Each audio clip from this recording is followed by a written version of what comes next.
Oh, good evening, everybody. What is going on? What's happening? What's up, Dominic? What's up, RV Winkle, Satellite Sun, Lay Retro Spiso, Two Hit? I see you there. Hi, everybody. Happy Saturday. Happy Pizza Day. Oh, it's so good. Hope you're doing well. I'm still in the middle of dinner.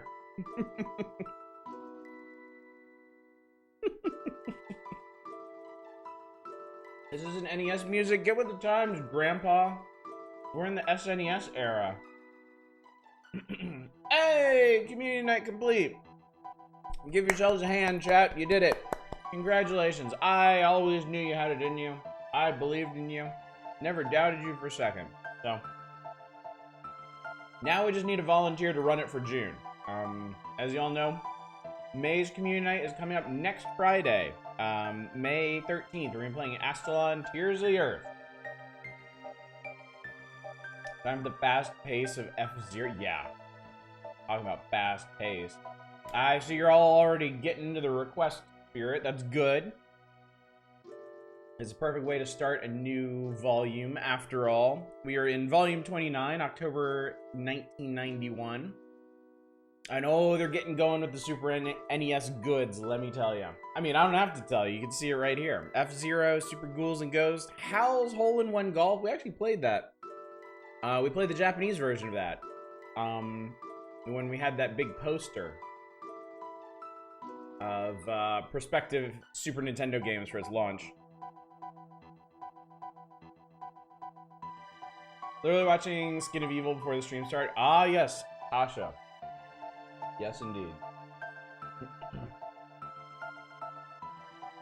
Super Ghouls and Ghosts. Ah, Twitch. What's up, Dread? Good to see you. Let's see. What should I mention before we get started? We got a whole bunch of stuff to do tonight. I don't know how far we're gonna get. I'm not too worried about it. We talked a bit yesterday about the way we run the power hours. I had an idea that I ran past people. It turned out to not be necessary, but I do think the goal might be to have a slightly brisker pace with the games that we play. Not spend hours on a single one unless it's like really, really absorbing for people. Super R-Type. Finish out watching Moon Knight. Is real good. I've heard it's really good. I wanna get into that. I just need to find time for it. Whoever put this playlist together really likes Secret of Mana. And you know what? God bless him, because I do too. I heard tonight or yesterday was like the season finale of Picard also, and it was just absolutely terrible. Like, apparently that show has been bad, but the finale of this season is just like new depths of bad. That's what I was seeing on another Discord anyway.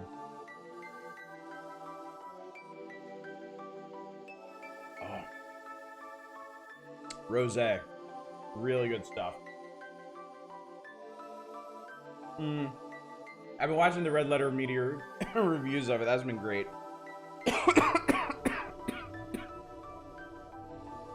You like season 1 of Picard?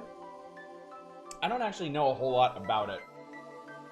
I just know what people have said about it. And it sounded to me, like, my impression of it, just from what I've heard, is that season 2 of Picard, it sounded like it started in a better place and has gone into a worse place now than the first season, so. Greater extremes, perhaps. Got pizza and a ball of Prosecco, it's alright. That's how I'm handling tonight, basically. Not very encouraging to become a Star Trek fan right now. I mean, it's how a lot of Star Wars fans feel right now, too. Oh, I did a thing today. I actually started playing the Old Republic.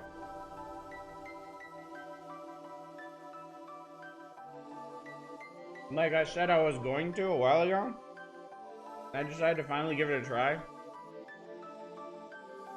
And I don't think I actually have the patience for MMOs anymore. I think that style of gaming has just like left me. It is interesting though.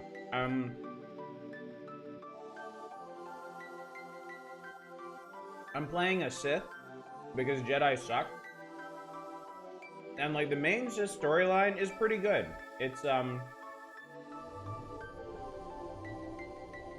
lot better than the will you kick a kitten or stick a kitten in a blender choices that I was expecting from BioWare. It's actually pretty. The side stories, though, have not been great so far. There's been rather a mixed bag, but I'm somewhat compelled by the main storyline I've been playing through. I am indeed a Sith warrior, yes. Sith marauder.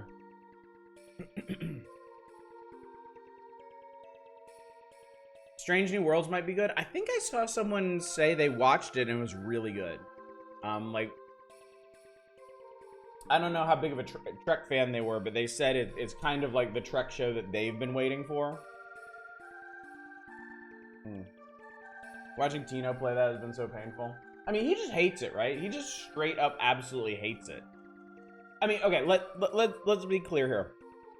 This is an 11-year-old MMO, right?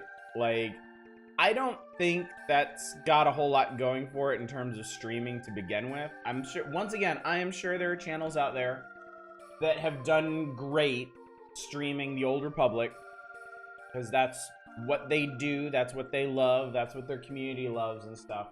I don't see it. I would absolutely not watch somebody playing the Old Republic. I really don't think there's enough going on there. I'm not even sure there's enough going on for me to keep playing it. We'll see. We'll see. Sassmaster Lightside Sith Warrior is really good. Started joining Star Trek. Oh, I saw that. Yeah, I saw it. Spice looked really good. What's up, Worst Elephant? Good to see you. Not really what I want out of a Star Trek show. Ultimately, I think what I want is something more with TNG's sense of hope for humanity and betterment rather than the drama, action, noise. Yeah, you ain't getting that anymore. The times they have changed, and I don't know if good old-fashioned Trek is ever going to make a comeback. I think the Orville is probably your favorite Star Trek in recent years. I hate the Orville so much. I know that one's very polarizing, too. But I've mostly heard good things about it. And just loathe the Seth MacFarlane. Yeah, that's kind of a hang-up, isn't it? It's a really good feature. It's the deal we get is 2 medium 1-topping pizzas. 1 topping's kind of sad, but this one has bacon on it. And you know what? A bacon pizza is really good.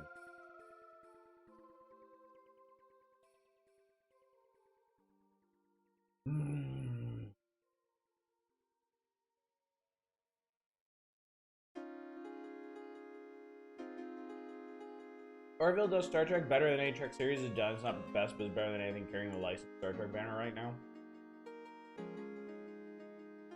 You're not the first person I've heard say that. And then the spirit of Star Trek is a very important thing. Like that whole like hopeful, positive outlook for the future, focus on you know, intellectual solutions to problems and stuff.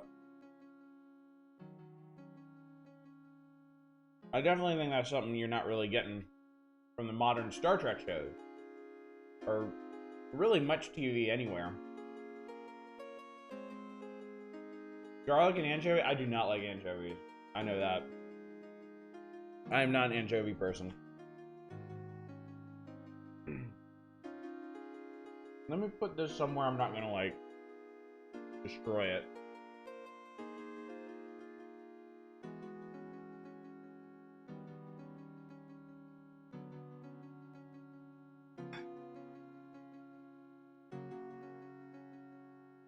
My first inclination was to put it on the floor next to my desk, and I just knew, like, the moment I finished the stream tonight, I would step on it and shatter it. Sorry, Jedi Fallen Order is pretty decent. I'll probably jump on that one after I finish, after I call it quits on the Old Republic, whenever that is.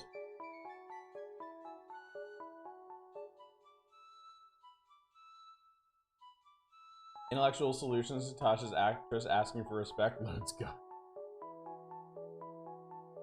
I guess the producers couldn't really think of a intellectual solution to her wanting to be written off the show.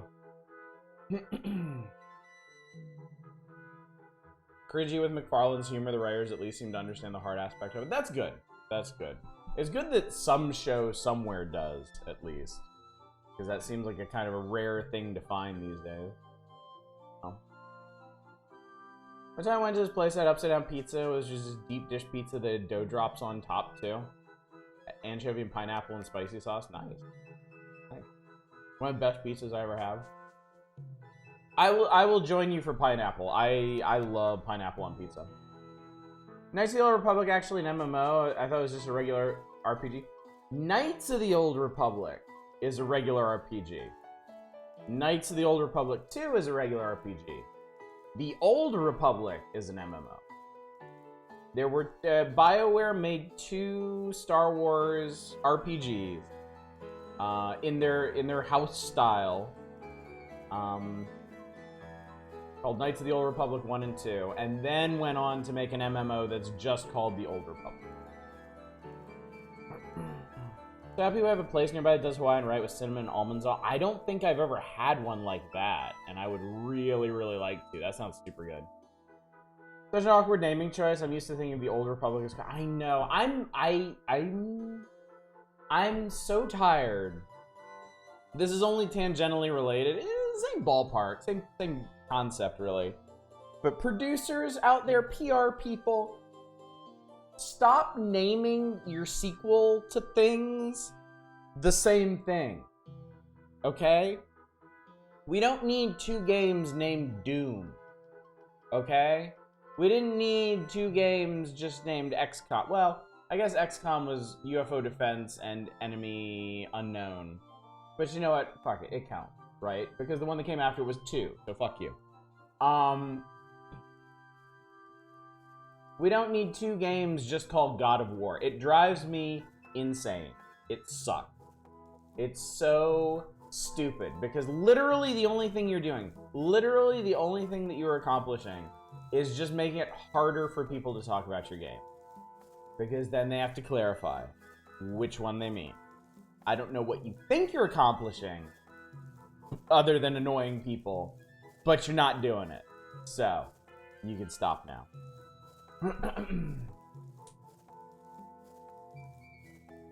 Only makes me like it less when you try to piggyback off the whole name. Yes, seriously. Seriously. Alright, we're not arguing about toppings on pizza. We are not doing this. One of my pet peeves,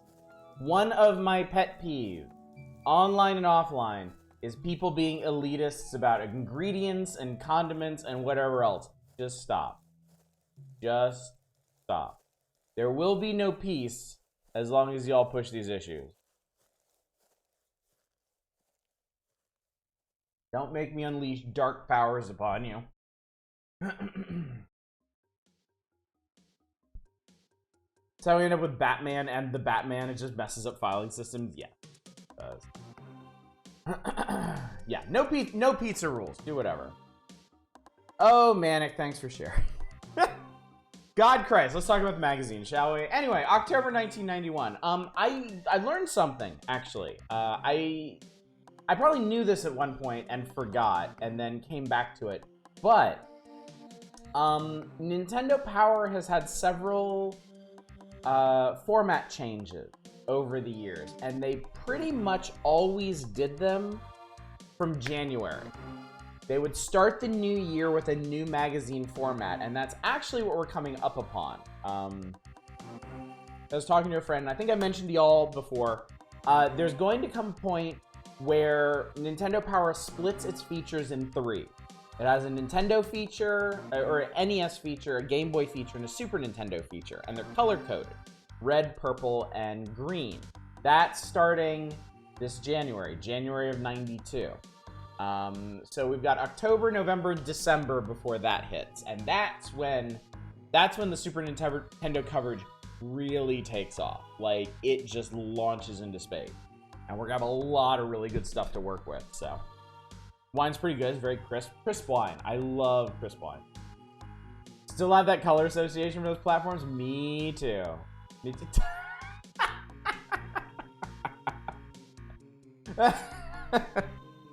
We've declared a neutral zone in chat over pizza. And cover that brand new game, Metroid. I hope it's good. They actually talk about this over here in the Powerline section on the left. We're including something new this month, a review of an all-time classic space game, Metroid. Ever since they first battled the insidious Mother Brain, players have been clamoring for a sequel. Next month, they'll get it. We can think of no better way to introduce it than to retell the original story and present complete maps and collector's tips. Finally, Samus Aran returns. So yeah, they're gearing up for the release of Metroid 2. Because of course they are. New first-party game on their hot handheld. They gotta do something for that. Like thin crust, I do too best. I also like thick crust. I also like Sicilian. I also like deep. Samus is real. Dynamite gal. Ha cha cha cha. Anyway, the big Super Nintendo feature this month, obviously, F-Zero. The goes fast on alien planets game. I did not have F-Zero as a child, but I did rent it, and I did beat it. Just over that rental period. And then I returned to it when it showed up on the Switch online service, and oh my god, this game is fucking hard.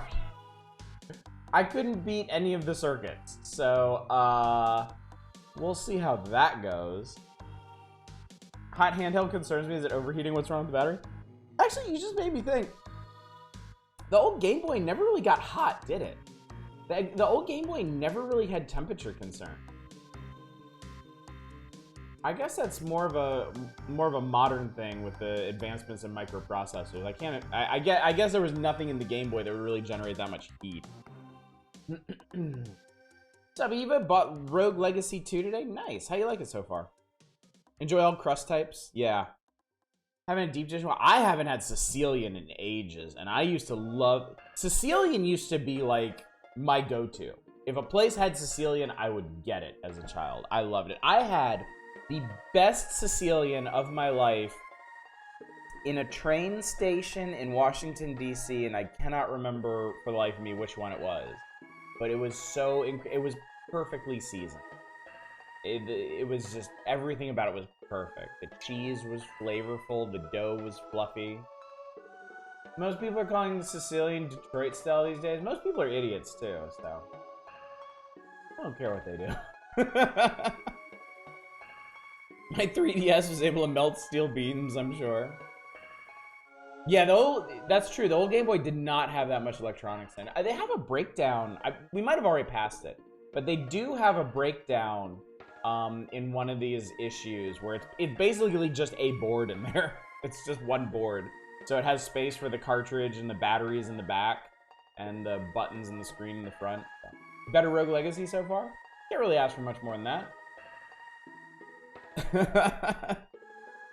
Had to reload the stream and fucking Twitch decided to shove it. Yeah, Twitch is a real asshole like that. Like, they're clunky network tech. Like, makes it so hard to get synced up to a stream, and then when you try to refresh it, they're like, oh, cool, we can show you more ads. Because that's definitely what you showed up for. Which sucks, chat. If there was another platform I could take y'all to, I would. But I don't... I, every once in a while, watch people stream on YouTube, and I don't know what it is about YouTube, but it just feels like the communities there are, like, orders of magnitudes worse than anything you can find on Twitch. Like, it seriously concerns me how many bottom feeders I see over there. Thanks as a mixer. Wait, never mind. Did you ever play Hacknet or however it's called, like Uplink's spiritual successor? I don't remember. I've played some of those games. Like, I remember Uplink and I remember some of the spiritual successors, and I played a bunch of them, but I don't remember which ones which. Yes, Dominic. Follow Dominic's words. Get rid of all that shit. Block every ad ever. Internet advertising is a cancer. Cut it out. Vimeo it is. Especially the ones that are particularly annoying or gross ad. Yeah, like all of them. They're all just so cringeworthy, too.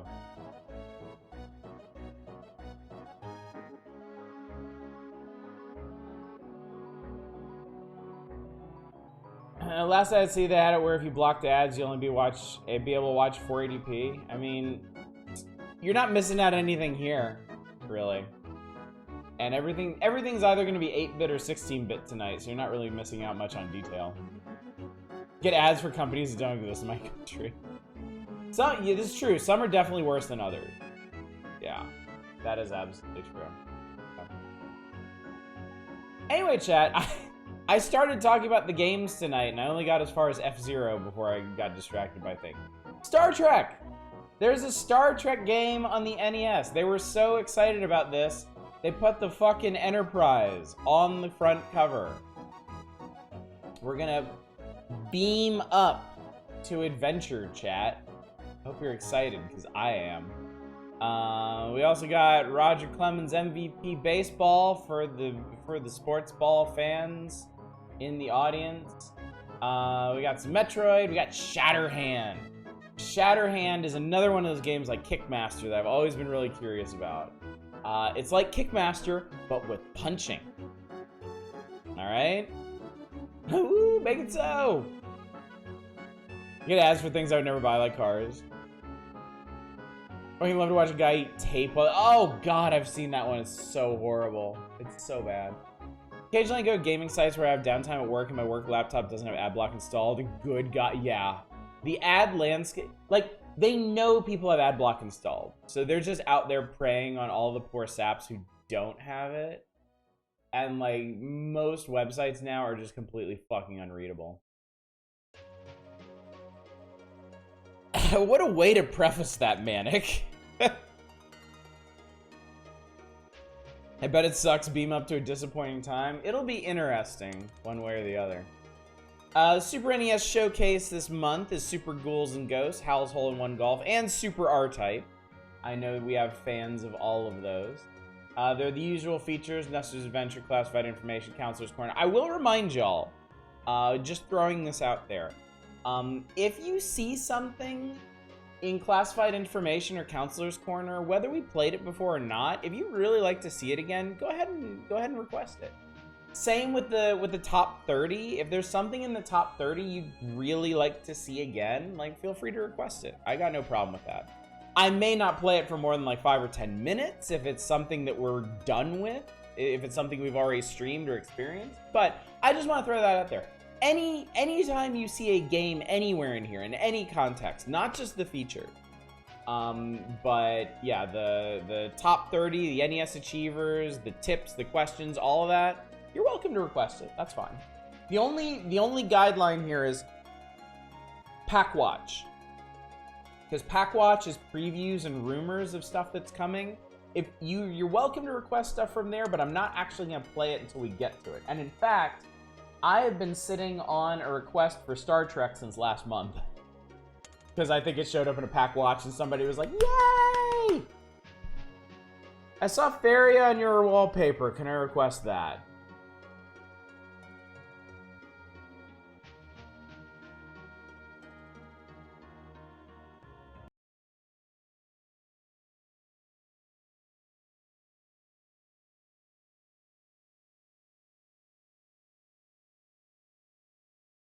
Chat, we need to talk.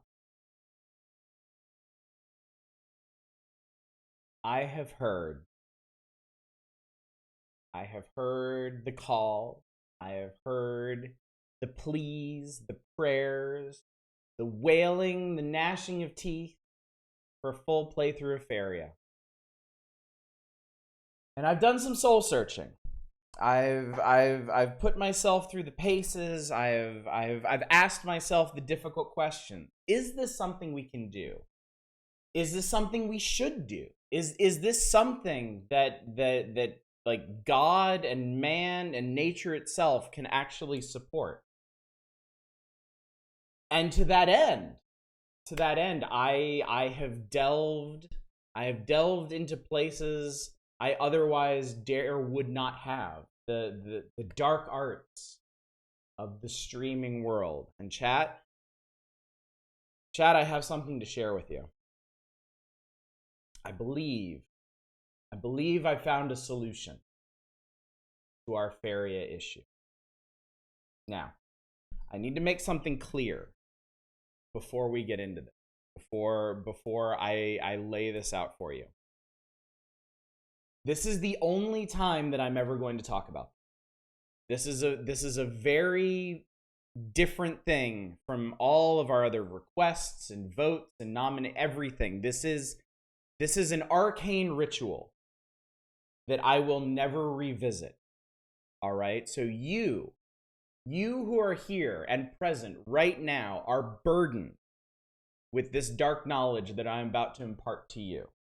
So engrave it upon your soul, because I will not be putting this in Discord. I will not be singling this out in any way. I will not remind people that this option exists. It will live on only in the oral history that you share amongst each other. You will be responsible for making sure further generations know of this, if that is something you believe them to be capable of handling. With that said, this ritual has two parts. The first part, I need to tell you something. I need to reveal something to you. For the last couple of months, all of you here have been accruing a secret currency. It's called Death Mark. And you can check how many you have right now with exclamation death-marks. Take a drink before your rant. It's too late for that, Vesti. The die has been cast.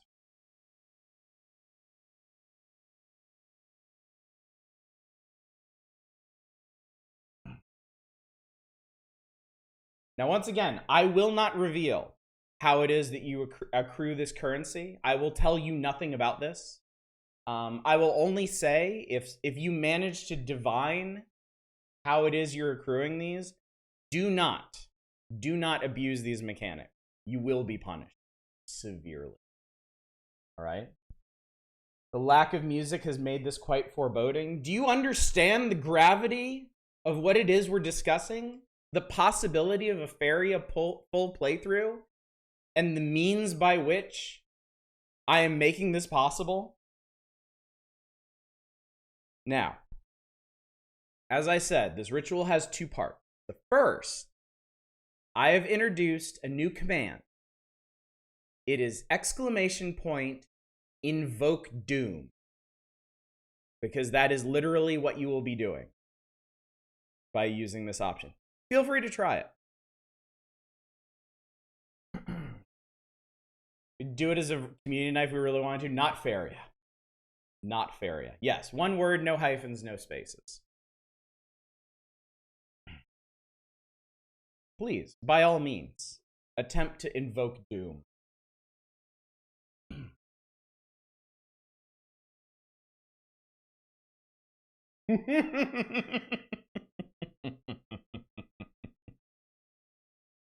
Everyone is afraid.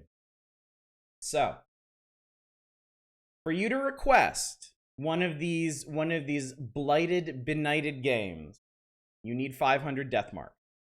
Now, clearly, nobody has that. The most anybody has, I believe, is 106 or 107 or something. However, you also have the ability to give each other your death mark. So, to request a game that I would never otherwise play, like Feria, y'all will have to come together and trade your death marks around until someone can invoke doom. So that's step one. Once somebody has done this, once somebody has invoked doom and spake unto me the name of the game that is to be played, I will then start a community challenge. This is step two. This is the safeguard to ensure that a small cabal of ne'er-do-wells does not lead us down the path of ruin. Once you invoke doom, I will start a community challenge. The goal will be 200,000 dragon coins.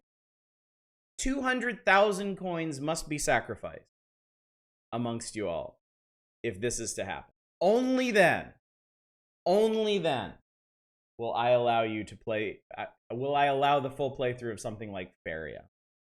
So there you go. There you go. It's a 2-part ritual. You have all the information you need. 500 death marks, 200,000 dragon coins, and you can make me play whatever you want. That is how this will work. Now, understand. I've made this a complex and onerous process because there are certain games. There is a certain subset of games where y'all have clearly built some kind of attachment for it and greatly enjoyed it, but I have not. And the first couple of years of streaming, I gave y'all a lot of ways to request games, and I ended up with huge, stressful backlogs that I could never handle. So these days, I give y'all things to vote on. I occasionally let you nominate things, but just a straight-up request. A straight-up, like, you have to do this now, streamer boy. I have avoided. So, but I think I've unearthed a ritual that will prove the drive and the willingness of chat as a whole to come together behind something. So. To trade, it is, let me think. Let me check real quick. I tested it out earlier and I don't actually remember what it is. It is !death-marks space give space @user space amount. So that's how you do it. So !death marks give username the amount. Just one question: is the fact that I've earned 100 of these things good? Is this really the situation where you want to be applying moral calculus when we're talking about doing full playthroughs of Feria? And y'all realize this opens the door to so many other things as well. I'm only gonna do these one at a time. Like, if somebody invokes Doom, I'm switching that option off until we actually play that game. But I mean, this goes far beyond Feria. This spirals out towards, I don't know, Hydlide, Gothic. Dare I say, he who must not be named? What could possibly go wrong? So this is a great and terrible power that I'm granting you, chat. And this is why I will never return to this topic ever again. It is up to y'all to preserve this knowledge for future generations. So, yes, this system is in place specifically so one loose cannon cannot demand a 3-hour stream of Don't Shoot Your Pants. All right. So, video games. What were we talking about, chat? Let's see. Where was I? Now playing Pack Watch. Oh, there's a Game Boy section here too. We got Castlevania 2. We've streamed Castlevania 2 before. It's not my favorite game, but it's, I guess, in a good way, more uneven than the original Castlevania Adventure. Castlevania Adventure just sucks all the way through. Whereas Castlevania 2 starts out good and doesn't really start sucking until the very end. So I think that's a step up in a way. Don't Google Hell's Hole. What's up, not a roguelike? Spice, we're just talking about the table of contents. I mean, it shouldn't be so weird. I know yesterday we spent forever just talking about games before we actually started playing them, but we haven't gone to any excesses tonight yet, certainly. Or maybe you're talking about stuff like Bart Simpson's escape from Camp Deadly. You know, I didn't realize how many things got Game Boy ports. Did I mention this last night? when I was kind of looking ahead through some of the issues that we're gonna be coming up on in the coming weeks, and there's like Game Boy ports of like Battletoads and Ninja Gaiden and stuff, like stuff I completely forgot existed. Your Castlevania 2 experience as well? I still remember how disappointed I was that I actually put in the effort to beat Castlevania 2 on Game Boy. Like, I literally regretted doing that. I wish so hard I had just beaten the first 4 castles and stopped. You had the Battletoads Game Boy port. Oh my god. The Turbo Tunnel stand-in is just as bad as you think. Yeah, I can't... There's so many things in Battletoads that I just cannot imagine working on the Game Boy's tiny screen. You know? It's like Turbo Tunnel chief among them. Because, like, I don't think the Game Boy could make stuff look like it's going that fast. Resident Evil port got canceled, but what a thing track. Resident Evil Gaiden came out on Game Boy, didn't it?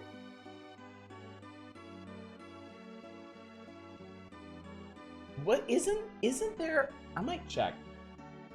I might check in my Game Boy library, see if there's a Resident Evil in there. I remember being so long and tedious that I actually thought there was some secret I was missing. RE Gaiden was for Game Boy Color. Okay, I gotcha. I see. They needed at least 4 colors to make that work. There's also track meet and hey! Everybody loves board games. Everybody not named Oddish. Some of y'all requested Monopoly last issue. Well, guess what? You didn't have to wait very long for it. So that'll be something. Anyway, let's get into it, shall we? Done a whole bunch of rambling. Let's do some rambling on other topics. America's Most Wanted. If you've been elbowed out of your Nintendo zone by a parent. Ooh, Nintendo zoned. You aren't alone. In June's issue, we asked readers to send pictures of parents hogging the action. As you can see from this month's letters, there are lots of culprits out there. Turns out, grown-ass human beings also enjoy Nintendo. Who'd have thunk? You know? I thought once you hit like 15, 16, that part of your brain just shriveled up and died, right?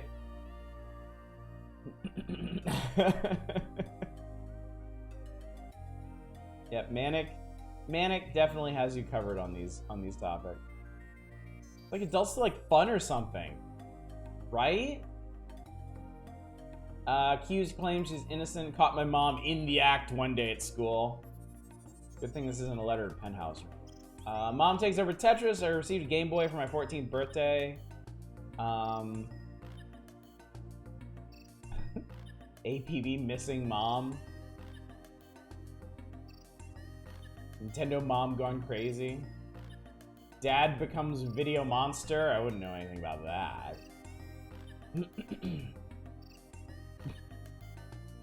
Criminal negligence. So here's some folks that play their Nintendos with their feet. So this is not like a recent thing. People have been doing this for as long as the Nintendo has been around. So. This dude actually used the arcade stick. I feel okay. Would it be harder if you're gonna play with your feet? Would it be harder with a D-pad or an arcade stick? Video Monster Dad was putting in long hours trying to beat NES Zelda.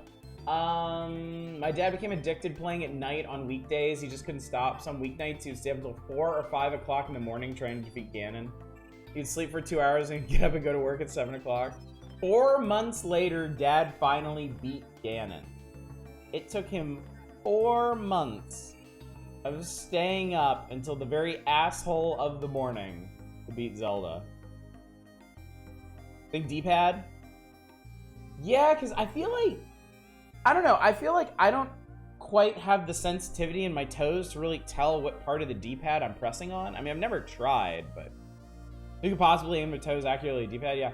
Whereas with an arcade stick, you can probably, like, yeah, get it between your big and index toes and kind of work it that way.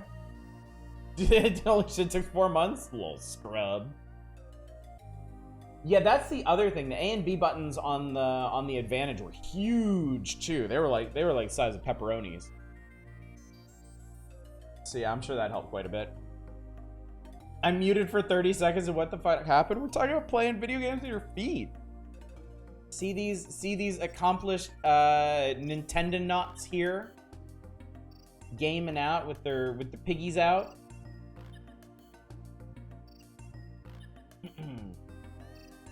Yeah. Speaking of piggies, God, I gotta work on my segues. This is terrible. F-Zero! Fly into the future. Who the hell is this guy? Is this supposed to be the announcer? This guy looks fucking nuts. High above the cities and wastelands of 26th century Earth hover the fastest, most dangerous machines known to man or mutant. Their pilots are steely nerve competitors, driven to be at the top of the heap. F-Zero takes through the aerial arenas of these futuristic fighters, smooth action, and amazing special effects. You're not sorry, even. Falcon Punch! Guy looks like he'd be DJ Atomica. Yeah, that would fit. That would totally fit. I could totally see that voice coming out of that face.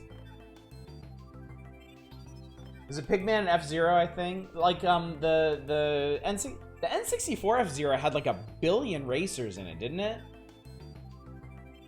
Mr. Zero the announcer? Oh, okay, cool. Didn't realize he was like an established character. I thought maybe they just flipped this dude out of the instruction booklet or something. That's what I thought, Manic. N64 had a huge roster. Yeah, this one just has, what, Captain Falcon, Dr. Somebody, Samurai Goro, and Piccolo from Dragon Ball. It's kind of funny to think that F-Zero is only 15 tracks. For some reason, I feel like it's a bigger game than that. But those 15 tracks will beat the shit out of you. This kid, I never realized F-Zero tracks were supposed to be above cities. The graphics didn't quite do it. Yeah, I can see that.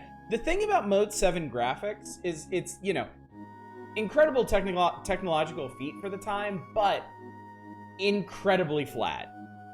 Just so flat. And sometimes you really kind of lost what they were trying to convey because it was just like completely pancake flat. Choose your machine. So, right. The Blue Falcon is like the all-rounder. Dr. Stewart, that was his name. The Golden Fox. So when I first started playing F-Zero, I started with the Golden Fox. Because the Golden Fox has the highest acceleration, but it also has the lowest top speed. So I would like, well, I would say normally that a car like this is good for like learning the game because it means you can accelerate back out of mistakes that you make. Except I think it also has like the lowest armor in the game, so you can only hit the wall a couple times before you just explode. But it definitely helped me get my bearings in this game. Yeah, the Fire Stingray has the highest top speed and the lowest acceleration, which, if you're actually good at the game and you're not constantly pumping the walls with your face, means you'll just outrun everybody else. So, but, you know, you actually have to be good at the game. And yes, the Wild Goose is the most tanky. I never liked driving it for some reason. Has the best steering and best armor. Doesn't have the best armor. The Wild Goose does. You can get slower than everyone else faster. Yeah, it's not so great when you're up against the computer. But yeah. I don't remember if I ever used the Blue Falcon. Like, I feel like the everyman all-rounder cars in these games just never fare well. I'm thinking about like Mario and Luigi and Mario Kart. Like nobody ever drove them. I mean, Mario Kart, it's all about handling. Like, you would just use whoever had the best handling. I think in the original it was Koopa Troopa, wasn't it? No, this is you, Chanson. I usually use the green one because green. Had no idea his name was Pico? Yeah, I know. I totally forgot. Pilot of Wild Goose is an ex-military leader and native of Death Wind. Okay. Race began! Alright, Night League, Mute City 1, Big Blue, Sand Ocean, Deathwind 1, and Silence. Silence is hard. I remember Silence being really hard because these stupid, like, tight turns here. Queen League is Mute City 2. Oh, that's the one with the big loop in the middle. Port Town 1, Red Canyon 1, White Land 1, and White Land 2. Wow, that's racing. I remember this big jump here was pretty cool, and also kind of harrowing because you had to push down on the D-pad to jump higher, but like if your hand was unsteady, that made it really easy to accidentally mash left or right and just go flying off the track. Your doom. Then King League, where you're just gonna fucking die everywhere at all times. Mute City 3, it's stuffed full of mines. Deathwind 2 has a bunch of trap dashes. It'll put you directly into the wall. Port Town 2 has a really obnoxious magnet section. Red Canyon 2 has a whole bunch of mines and shit in it. And then Firefield. I remember Firefield is just the most miserable experience. I kept a little chart. I might still have it in one of my folders.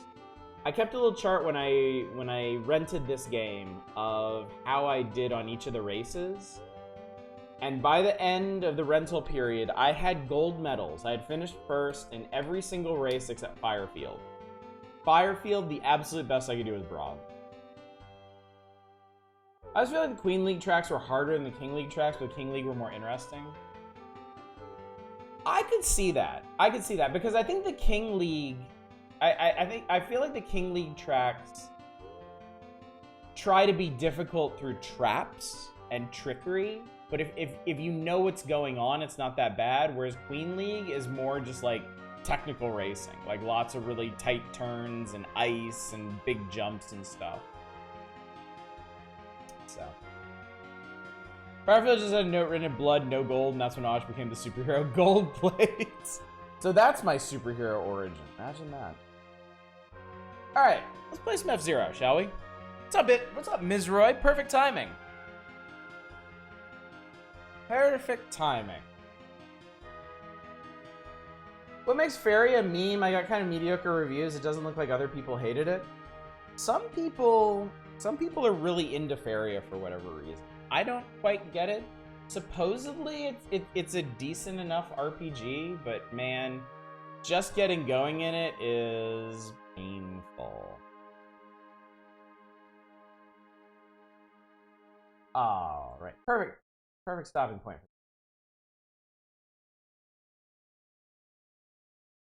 Oh, let me fix the audio. Of course. There we go. Also, big shout out to our channel artist for making a very necessary modification to this overlay. We now have a place here that I can fill out to show you what it is that we're playing. Because I don't know if y'all noticed, but especially on Power Hours nights, people were asking me what game we were playing a lot. So.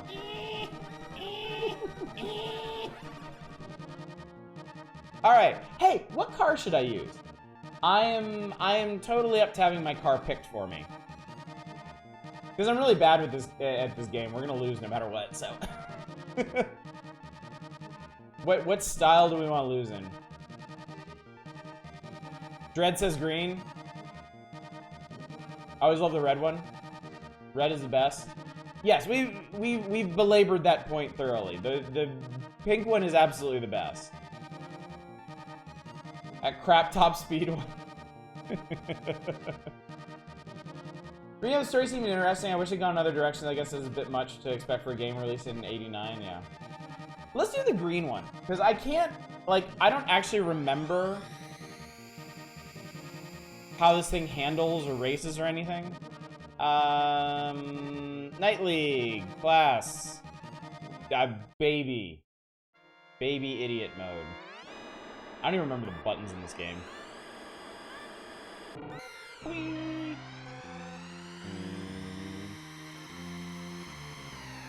Can I also say, since we're here, for an SNES launch title, this is super impressive. Like, this is a hell of a way to sell your new console, you know?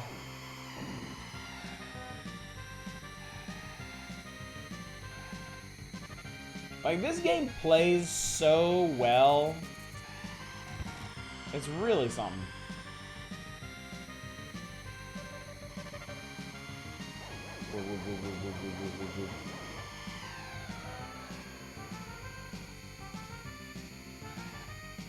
I also really like the way this car was animated with the middle engine like rotating to propel you in different directions. Interesting to think of this as a launch title. Didn't see it in stores for several months after launch. Oh god. I am terrible at taking that.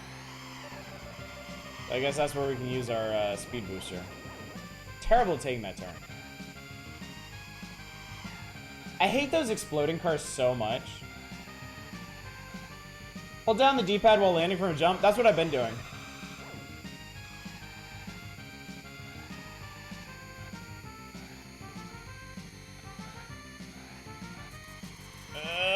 Okay, that kind of worked. Whee!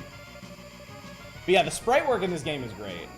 I totally get what you're saying about the Mode 7 landscape. Like, I know this is supposed to be a city, but like, you don't ever really get a very good look at it, and it all goes by so fast.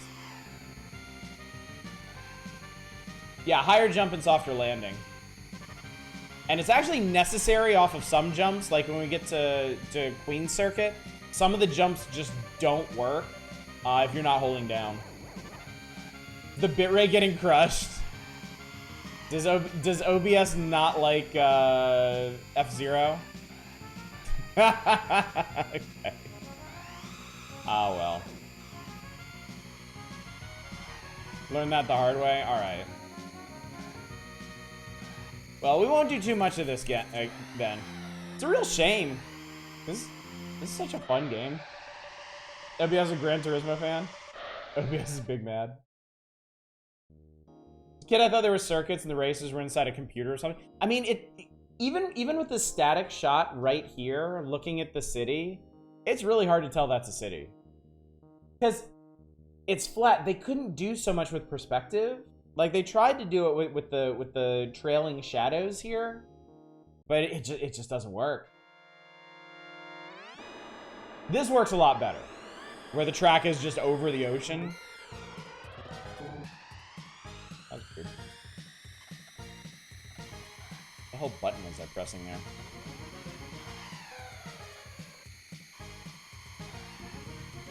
I also always wondered as a kid, why did they put dirt all over the track that somehow slowed down hover cars? That always seemed really weird to me. Ah.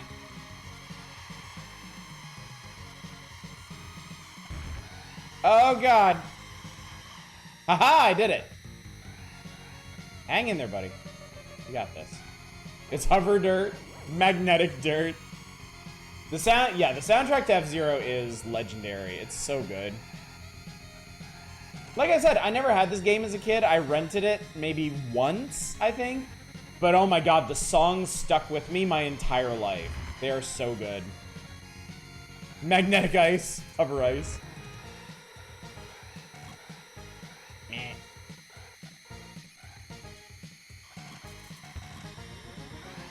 Whee!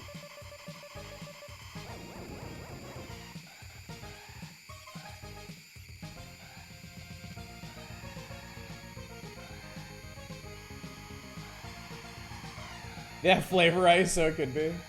You never know.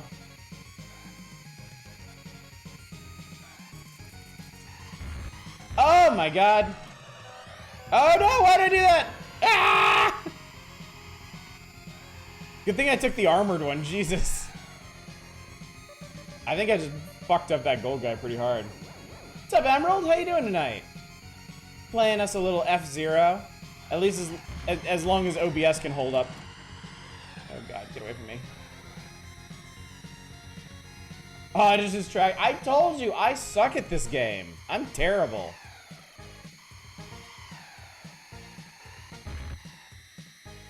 I never had a talent for F-Zero. Rock and roll racing, I can handle that shit. I love me some rock and roll racing. I've beaten that. But yeah, F-Zero, no way. This is baby track. Track for idiot baby. Oh god. Also, I'm trying to read chat.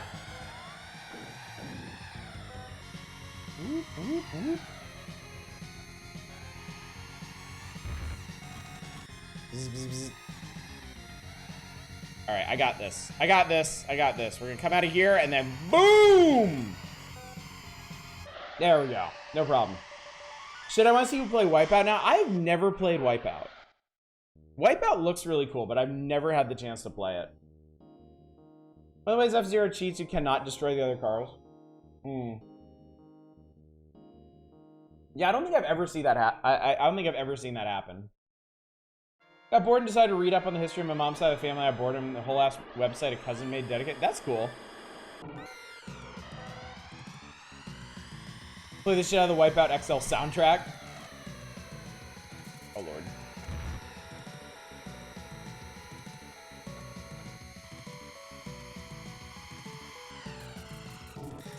It's kind of coming back to me. Oh god. That was the wrong time to say that out loud. It's kind of coming back to me. Like, I remember some of these turns I would let off the gas. So I wouldn't, like, smash into the walls. I can't remember if I ever used the brake in this game.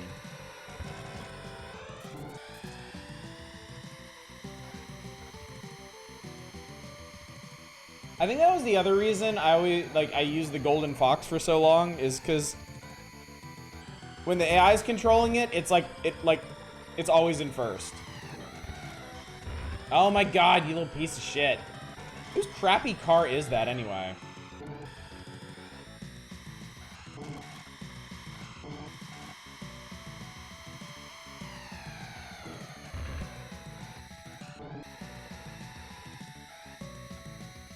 Think you drift with the brake? I don't think I've ever tried. Oh, these little fuckos.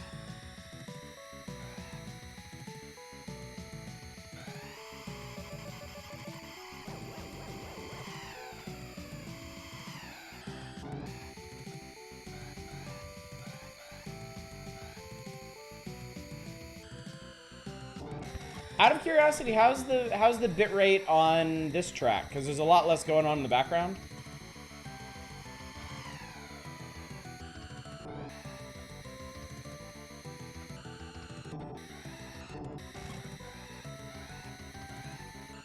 Better? Okay.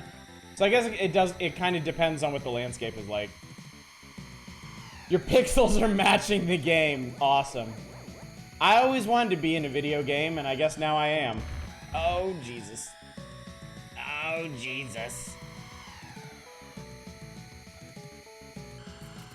Oh, that was too close. I'm in check. Huh, they really like chess. Whoever made this really like chess, huh? Knight circuit, queen circuit, king circuit, being put into check when somebody's on your tail. Never really thought about that.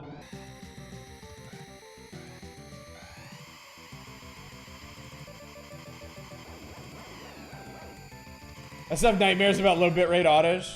Low bitrate Oddish isn't real. He can't hurt you. Low bitrate Oddish. You really look like you had melted. Someday I'll do a creepypasta video based on that. Oh, that'd be kind of a cool video.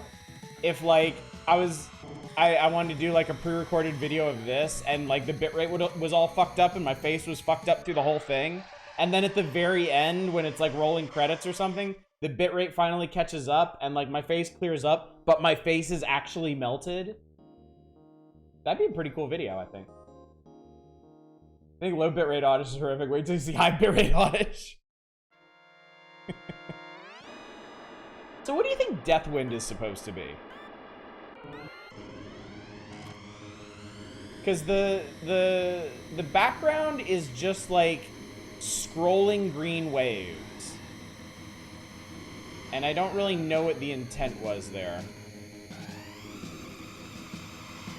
Fuck out of my way! Now that's pod racing. Looks like rice fields. Oh, no, I missed it. So what they don't tell you in the game about Deathwind is that there's literally a wind here that sweeps across the track horizontally. So it's pushing me to the left right now, which is why I'm driving so canted. Played entirely too much Episode 1 Racer. I think I own that game now, since I picked up the whole Star Wars collection on Steam, like everything. That's actually something we could do sometime. Why is Castle Grayskull in the background? Look, you can't just call a place Deathwind and not have some kind of death theming going on. It's like Bloodpool in ActRaiser. Like, clearly they named that city Bloodpool, and they were like, well, that's a really fucking weird name if our pools aren't gonna be made of blood, right?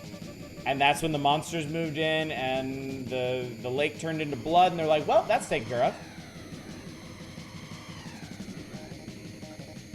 And then God comes along and inhabits a statue and fucks it all up, and it's all just downhill from there. Episode 1 Racer is honestly the best thing that came out of the prequels. Oh, God. Fucked it.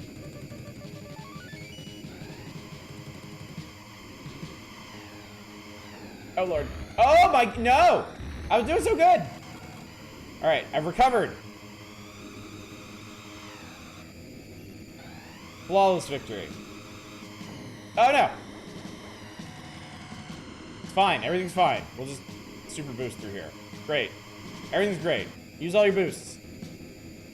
We're cool. We're good. It's some sort of toxic miasma. That's kind of what I always thought. Yeah. Toxic miasma. Sounds accurate. My wife and I let astrology get between us. It tore us apart. All right, silence time.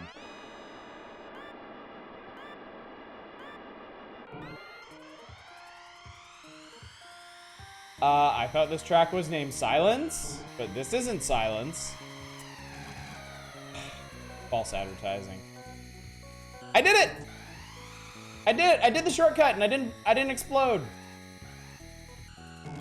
I'm very proud of myself right now.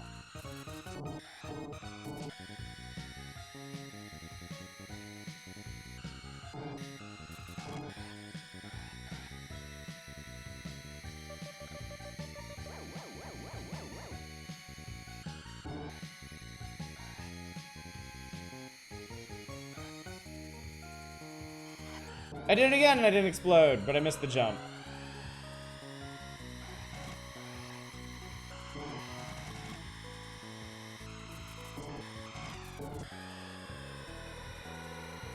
Eh. Oh, I want to put him into the wall. I thought that would be really fun. Man, if you truly are the Fozzie Bear of this channel. Waka waka.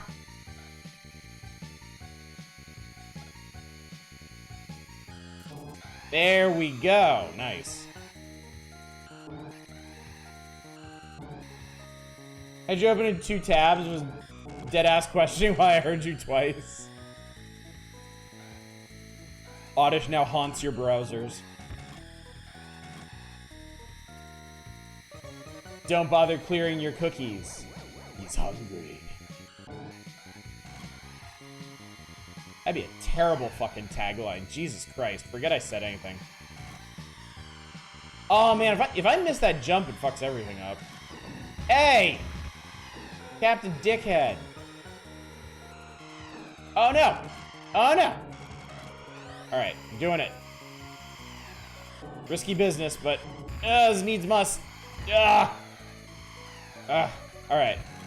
We're not doing racing now so much as we are ping pong. Shortcuts make long delays. Ah, there we go. Perfect.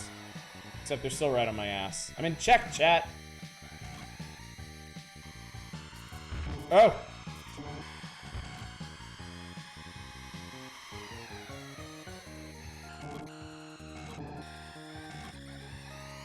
Yeah! I already ate all cookies on stream and didn't share. I know, right?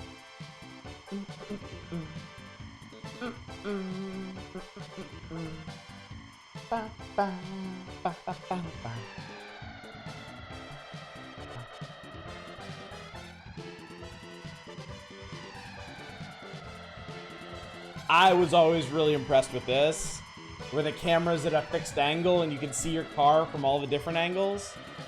That's so cool. Sudden creepypasta mode activate. How's F-Zero at the levels that make you say F-Zero? So I mean, I just took all golds in the baby tracks on the baby difficulty. So yeah, I honestly don't know what this would be like if I like put it on expert. AI definitely cheese in this game. They're attached to you with rubber bands and they're never too far behind. Better than you expected. We did it. Alright, chat. I think that's probably enough zero for one night. Enough zero? Enough? I don't wanna make the bitrate gods any angrier than they already are. And I don't think y'all need any more melty face oddish. Remember the Game Center CX episode where Reno tried it expert and went insane? I don't remember what difficulty I played on as a kid. I would assume beginner.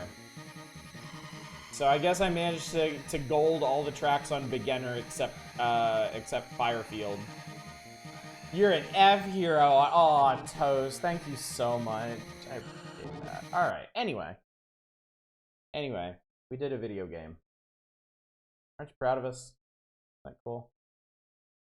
Alrighty, so, hang on 1 second here. I want to do something real quick. Oh, yeah. Here we go. Ooh. Anyway. Music. Just render the tracks are fucking sad. They do look good, don't they? With the perspective. I feel like at this point, Nintendo Power had to have some pretty talented layout artists working for them. So they must have been in pretty good shape at this point. Pretty sure you can be the first two on expert. I'm a little curious how different the difficulty is. Can I play F-Zero DX, GX? Which one? The N64 one? Try to play Castlevania Lords of Shadows 1. There's a busted ass port which sucks because it's pretty fun. So many visual bugs. Oof. Hey look! It's Nestor's Adventures. It's Halloween and everybody dressed up as a Star Wars. There's Trash Can Man and there's Bathrobe Man. And there's Oscar Man. GX. Oh, the GameCube one. Okay, okay.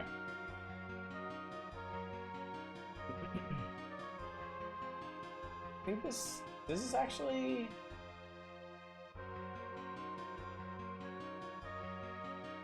I don't think this actually has any tips for the game itself, though.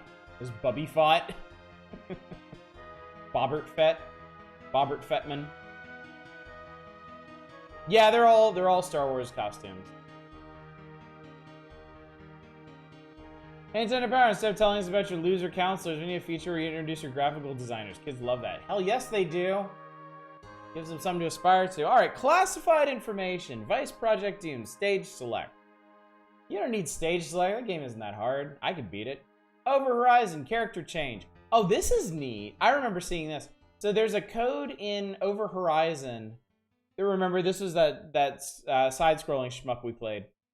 It turns your ship into a samurai. It turns your options into horses. And it turns the font into something worse than Comic Sans. I think Nestor should dress up like a turd creature because I hate him. Bubsy Fett. Oh no. Abadox, stage select. That's a good one because Abadox is fucking hard. Zombie Nation, re-energize. Did we beat Zombie Nation? I can't remember now. Like, I remember I had a really hard... We didn't we? Did we? I can't remember. I remember I had we did. I remember I had a really hard time with that game until I had kind of a breakthrough on the stuff that does and doesn't hurt you in that game. What could possibly go wrong? Did we cheat?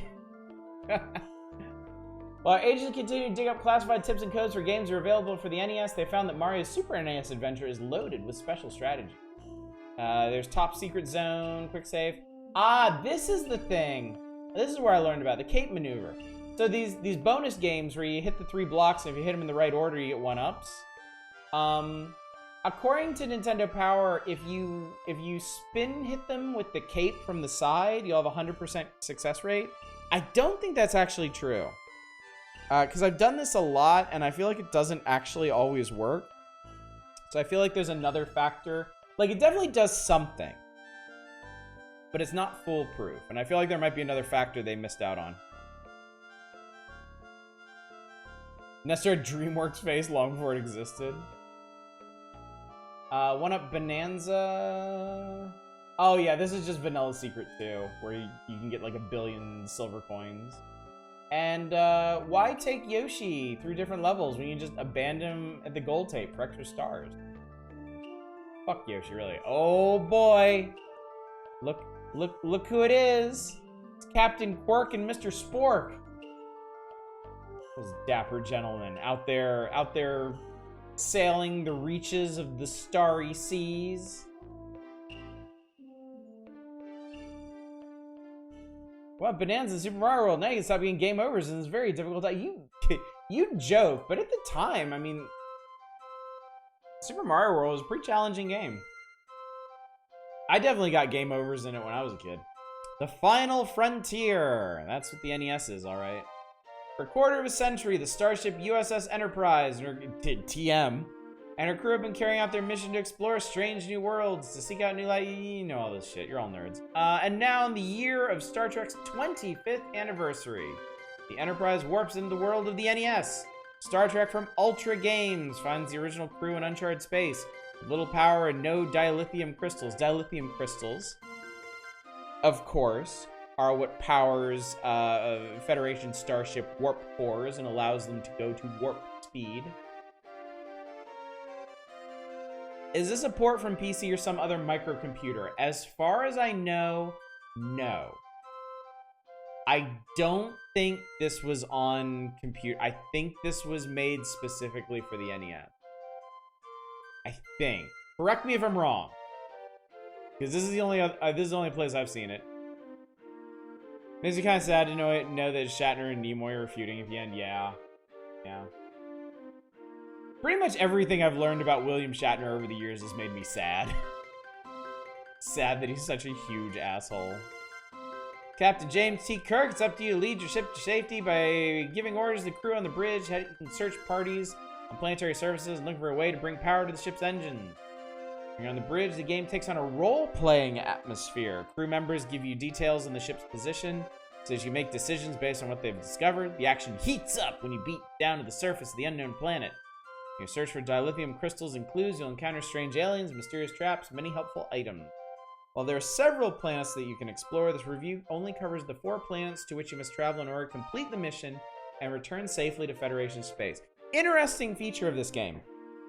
You can see here there are...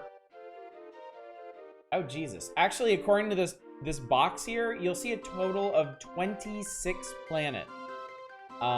They show 8 here, and apparently you only need to go to 4 to beat the game, which is kind of crazy.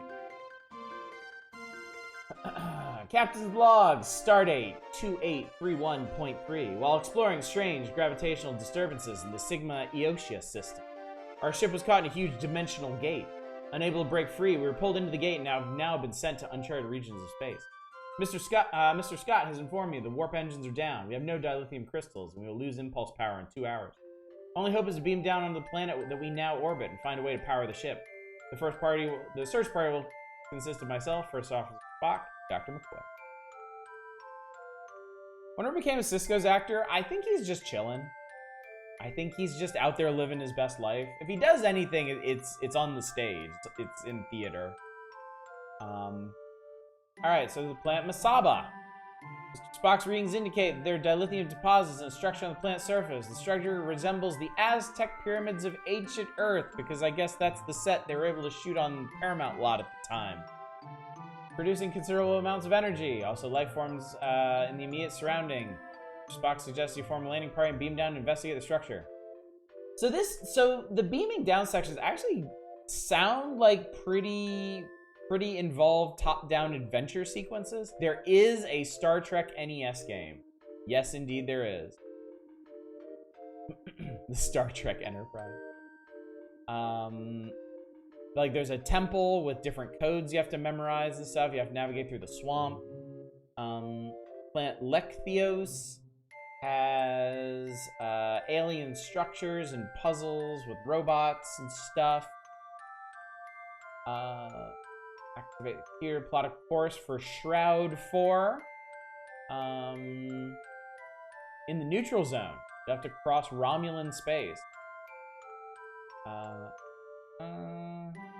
Like there's ruins and Badlands here. Oh, Harry Mudd's in this. That's cool. We got a few deep cuts here. Off to Federation space. Warp to Eotia. And then I guess spoilers for the end of the game. They totally redo that episode of the TV show where they go back to like, what, like 1920s, 1930s America. And let's see here. Yeah, Gangster Star Trek. That's the ticket, Craig. Also, hi, Cragger. Good to see you. While the Oceans were not as advanced as humans and many other species, you'll learn they did happen upon a Federation communicator the last time members of the USS Enterprise crew were on the planet. By studying this highly technical piece of equipment, the Oceans were able to develop their own technology and experiment with dimensional gates. The experiments backfired, resulting in creating a massive dimensional gate that sent the USS Enterprise parts unknown. Now you must return to Eotia, the past, and locate the communicator before it goes into the wrong hand. And apparently, it's Eotia of the past is like gangster land, so. Actually, I should point and clicks when curious if you'd be interested in the Star Trek point and click on MS-DOS. I absolutely wouldn't rule it out. I would totally be down for that. You own that one? Which one is that? Is that Star Trek 25th Anniversary?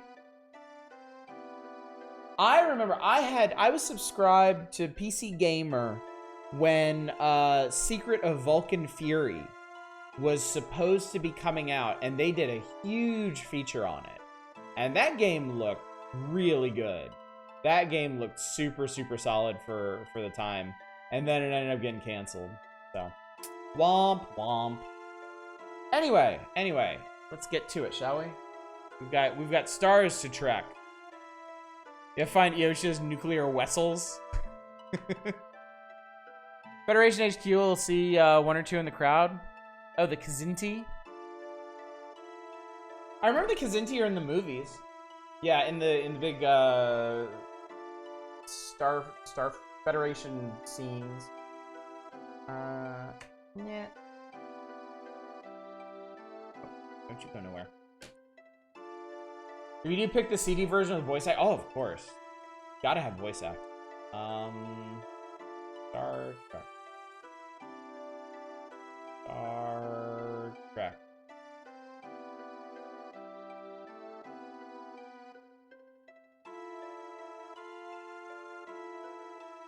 I think this is it. It's labeled 25th anniversary, but let's just see, shall we?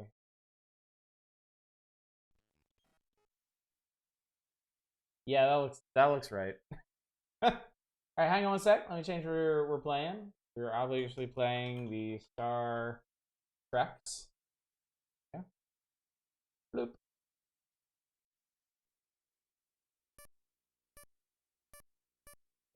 Start. This is so cute.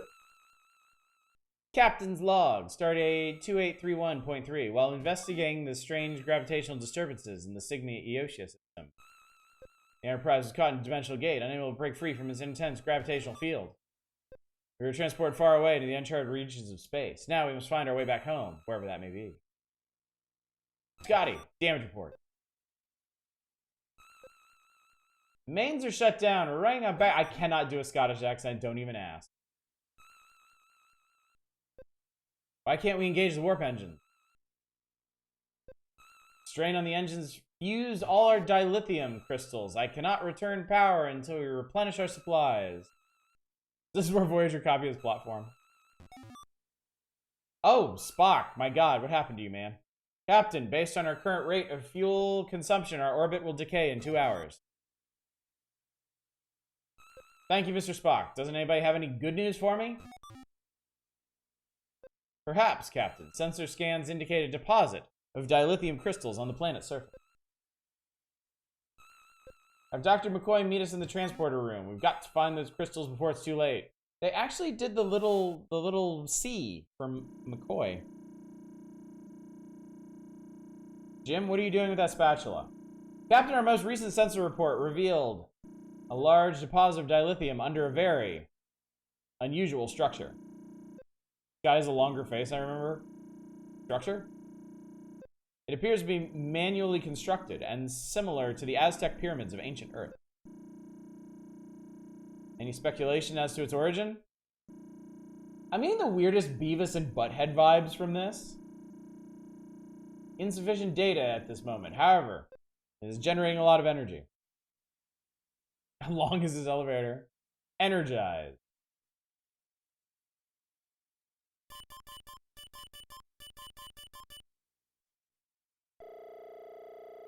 That ensign looks fucking blasted. Spock's badge looks like it has a happy face on it. Could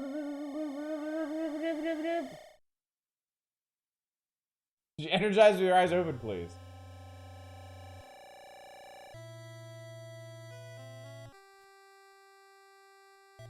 Spec order readings reveal a large structure about 157.03 meters to the north. Readings also show human settlement to the south.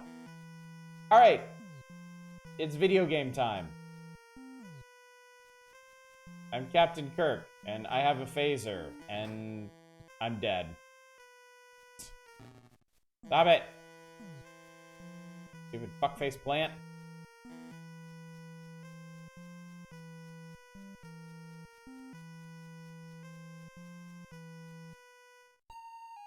Hi. Yee! Beware of the swamp beast.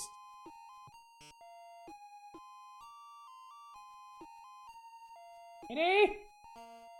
I'll show them the Constitution. That'll get them on our side.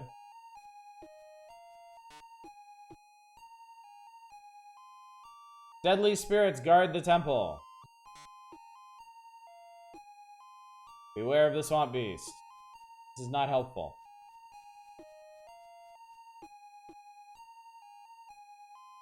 He seems to be performing a ritual dance, Captain. Cool.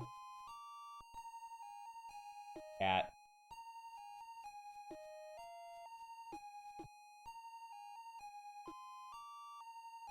He's Swamp Beast. I hear it's terrible. I hear he's a real fuck. These are not stereotypes, no. Can we talk for a minute about the music in this game? Because, I guess it's a choice. Stay away from the bloodworms in the dark forest.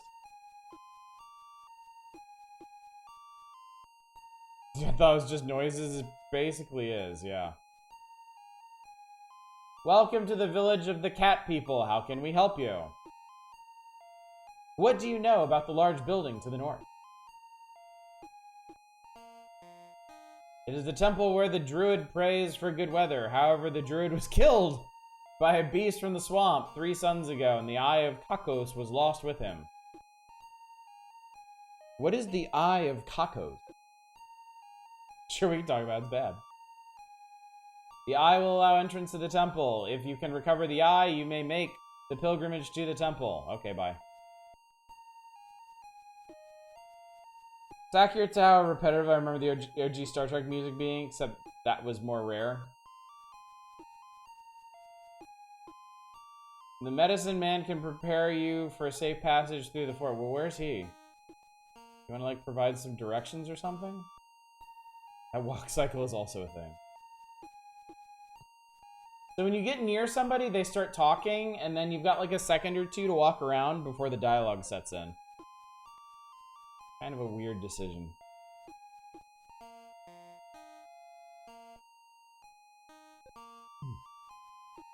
His faces are also a choice. That one scene in the elevator wasn't too bad, but man, these other ones are kind of... It's Dulcim! Yoga. Greetings, strangers. I hear you wish to make a pilgrimage to the Holy Temple. I can make a repellent to the bloodworms in the dark forest if you bring back a shooting flower from the plants to the north. Oh, god damn it. I already had one, too. Didn't grab them. They also kind of have, like, caricature proportions here. Like, just great big unmoving head while you waddle around.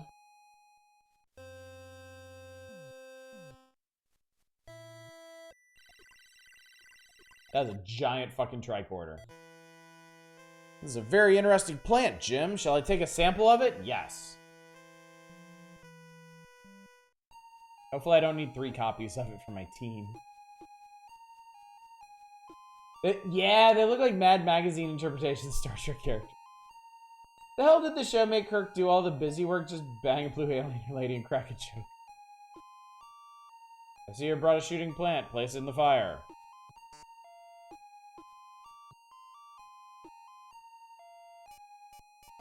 Use item. Plant.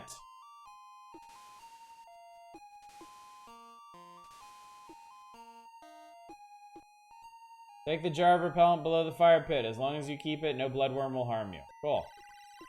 Let's scan that shit. Did I add the repellent to our inventory? Yes! Why would you ask?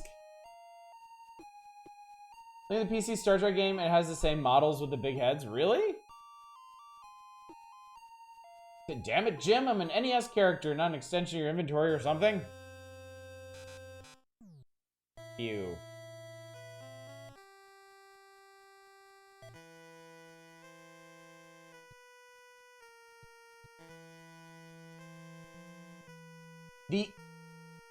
The vertical, like, walking upwards makes him look like Kirk is wearing, like, really ill-fitting Birkenstocks or something. So, you think by bloodworms they maybe meant leeches? That's what they look like to me. Okay. Guys, you want some of this repellent? It's really good. Birkenstocks.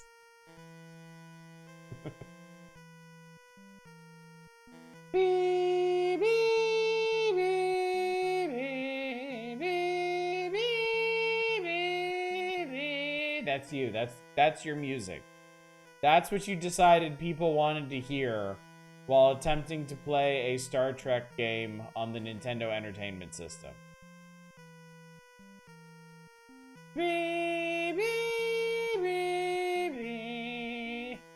Alright, I need the thing. I gotta find the beasts and fight the mans. You let the red shirts die, not the blue ones. Kirk arms change length depending on, oh my god, they do. I think it's supposed to be perspective, but oh my god, like, he's not big enough to demand perspective.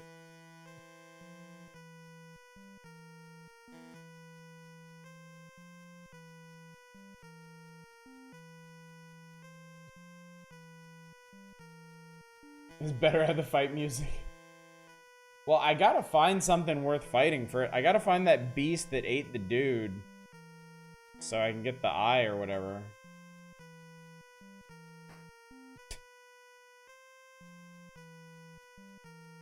I walked into it.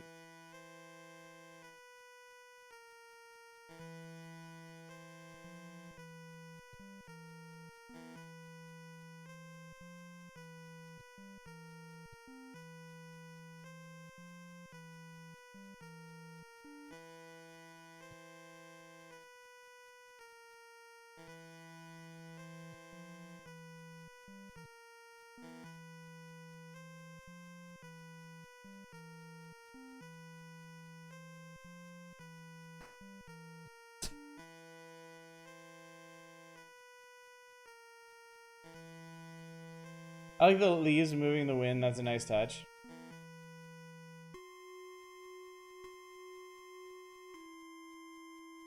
I found the extra shitty forest.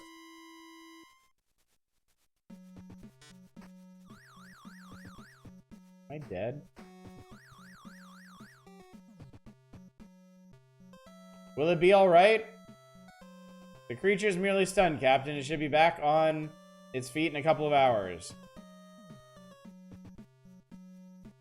Very important to specify that. No asshole alien critters were harmed in the making of this video game.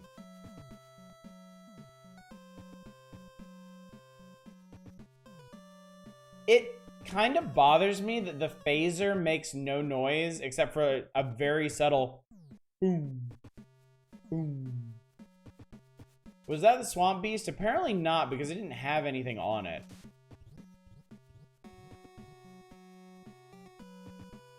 And we need some kind of eyeball.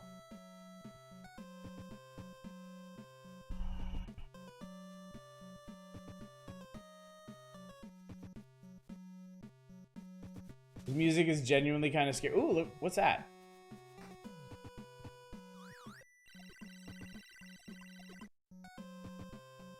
The creature's merely yeah, I know. I don't care. I want something. Just 6 eyeballs right there. No, we need an eyeball in like the Resident Evil sense. The game is Star Trek Zelda, but the OST makes me feel like I'm being stalked by a serial killer.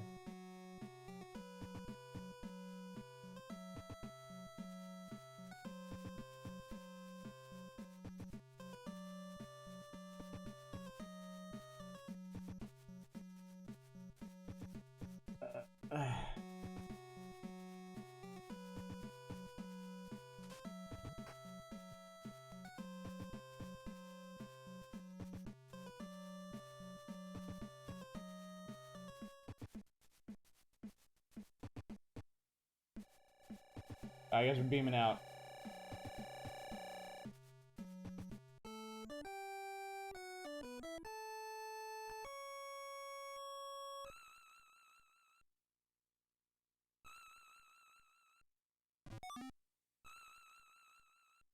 I didn't realize you were counting all the characters. I was like, holy shit, when did character have 6 eyes?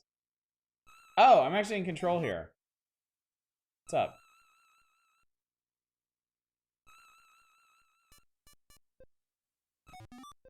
Send her a status, please. Nothing but static, sir. We must be out of range.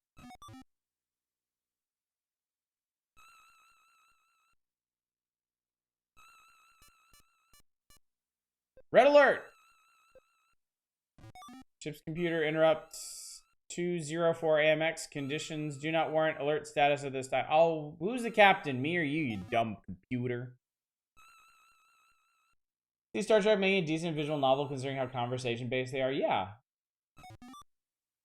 Who cares a lot about her job considering how she's cradling her head in her arm? She always did that, Shadows. She has an earpiece, and she was always holding that. Probably because the prop department didn't actually make it stick in her ear, so she had to like physically hold it.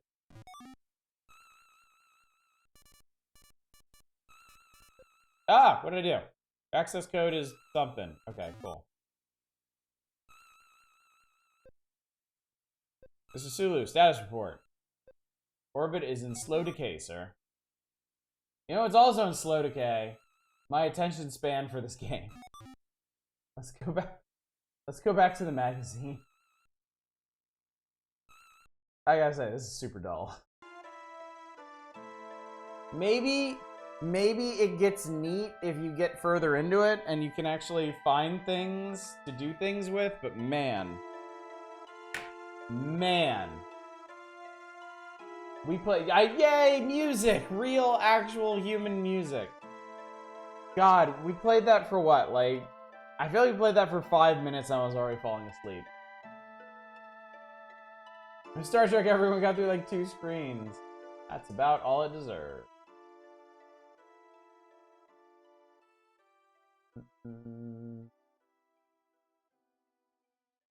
Man, y'all went hard on that Simpsons game. Roger Clemens, MVP Paceballs. Take the field. Hit the ball. The fence, and score the runs, and you go around the bases. Now featuring batting, and pitching, and fielding, and steal stuff, and pennants, and alright, Counselor's Corner. How do I find Princess Leia? Nobody cares. You don't need her in this game. Maniac Mansion. Why don't the Meteor Police show up after I call them? Because you touch yourself at night. Maniac Mansion. Why won't Weird Ed help get rid of the purple tentacle? Because he touches himself at night. Game Counselor Profiles. Mike Jumper. That's a made-up name. Hobbies. Playing NES. Bowling. Weightlifting. One of those is made up. Oh my god. Oh my god, chat. Best NES accomplishment. Too many to mention.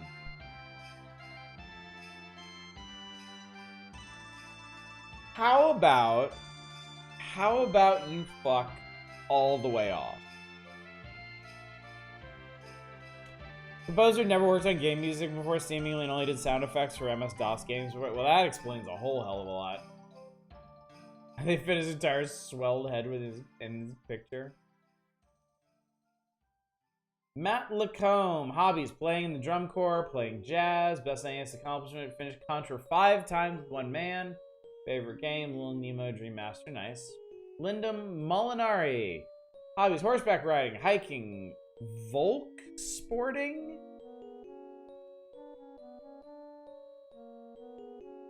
What is... To Google! What the fuck is Volk sporting?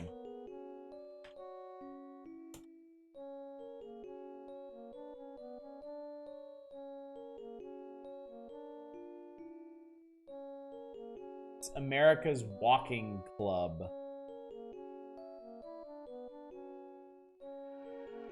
Okay. Walking is a primary activity. The Volk sporting movement also includes bicycling, swimming, cross-country skiing, or snowshoeing.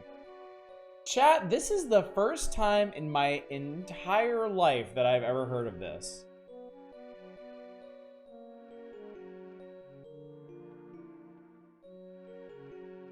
Non-competitive cross-country stuff, okay. Basically going out and touching grass at your own pace. I like that. I like that a lot. Highest NES score, Indiana Jones, The Temple of Doom. Damn. Jesus. That's... Wow, okay.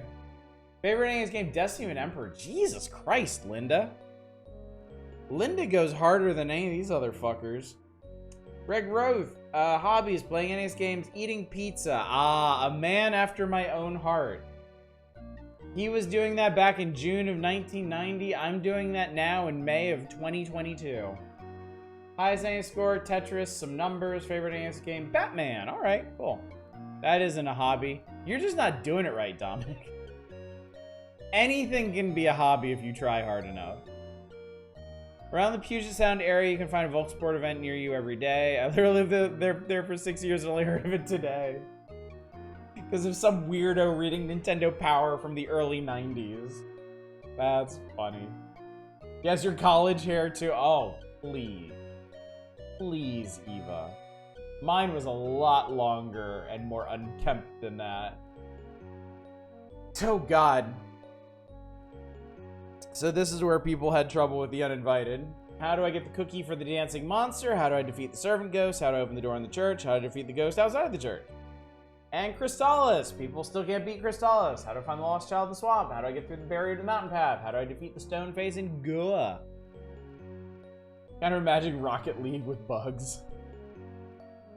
Still the ultimate space adventure. It's Metroid. Metroid was first introduced for the NES in 1987. Nobody had ever heard of Samus Aran. That changed almost overnight. Through the game's super play control and the thrill of exploring a new world, Metroid was one of the first games that didn't force players to proceed in one direction. Beyond that, it was a challenge. Still is. Assuming Volkswagen races. Now, I just want to say, I absolutely love the art they did for this feature. I think these might be from the instruction booklet. I can't remember. But Like, these look so damn good, especially the missiles and the bombs. Like, the detail work on these is great. Gasp. Shock, manic. Also, the Metroid down here, I mean, it's got kind of like soft, feely tentacles instead of their evil, like, bitey teeth. But still, that's a cool-ass looking Metroid. When Metroid was first introduced, nobody knew of Samus Aran. No shit! Before Samus's first game was released, no one was familiar with Samus, as she hadn't been in fucking anything. The instruction booklet has the manga art, style art. Oh, okay. Interesting. Oh, they got spoilers for the best ending down here anyway. So this chart that I'm covering up with my dumb face is kind of like a step-by-step, like what order they suggest you get these items in, and then they outline them for you here. I actually used this. This is the issue that I used when we streamed Metroid and I got super fucking lost in Norfair. This is what I used to figure out where the hell I was going. Digging the weird retro futurist art for Sam. Oh yeah, it's like God, it's like the artist, like futurist artist renditions from like the 80s. I remember that very specific style, like heavily shaded pencil art. I think y'all know what I'm talking about. Man, I've been thinking about that a lot lately. Like, I think my favorite period in futurism was like late 70s, early 80s, because I'm just thinking about like old doctor's offices and stuff that I used to go to that had like the big like trapezoidal windows and like the like concrete pillars and just all kinds of really neat and like weirdly warm and inviting architecture and layouts, because it also integrated a lot of wood and wood paneling. I have a great deal of nostalgia for that, and I can't think of many things that really capture that. You just like heavy metal, admit it. Hey, I have beaten Fact 2, okay? I do indeed. It's funny, like I've never actually read or watched heavy metal, but I really like Fact 2. Speaking of retro futurist art, saw images of someone reimagining box art into 50s comic book covers. Ooh, I'll check those out later, Shadows. That sounds cool. Heavy metal was cool and had naked people in it. What more do you need, really? Seriously.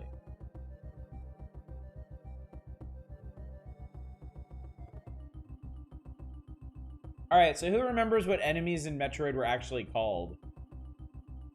The swoopy flying guys were called Marrows. The bird things that come out of those holes endlessly are Zebs. Those super basic enemies are called Zoomers. The guys that dive down explode are Screes. The really slow, indestructible guys that go back and forth are Rippers. The guys that fly in a wave pattern are called Wavers. I guess that fits. This is the same thing as that guy.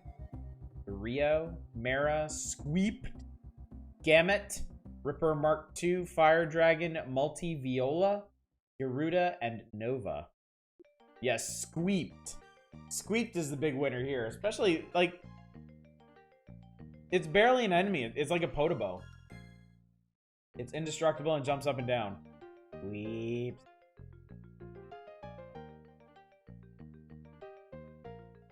Pretty sure those names weren't in the manual.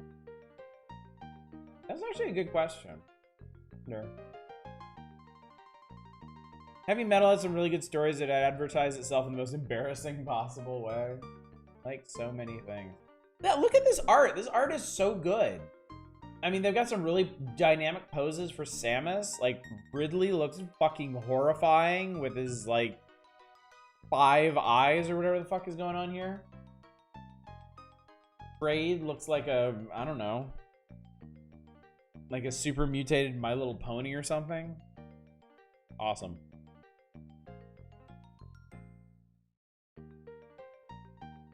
This mother brain image here is like haunting. This looks so fucked up. Big spiky brain with like tubes going into it. And then by the end, they've graduated to the more modern rendition of Samus's power armor. Kraid has metal hair. I expect him to do a sweet thrash metal solo. I'd totally love a Fallout cover with that 50. Oh yeah, that'd be a perfect fit. Whole idea that they did with Kraid is that the one you fight in Metroid is an actual Kraid. You're right. Yes, it's fake. Yeah, they even call it out here, a wimpy imposter. There's 2 different Kraid you can fight. But yeah, this Mother Brain art is badass. Great. Got some tips about mastering Metroid. I always wondered about this one. Enter the hidden world. Go to Hideout 2 where you found the energy tank. Shoot the door. Let the door close on you. Press up and down rapidly to scroll at the top of the screen. Push A. Repeat the process and take the third blue door on the left. I'm guessing this probably just takes you to a bunch of like horribly glitched screens you can never escape from.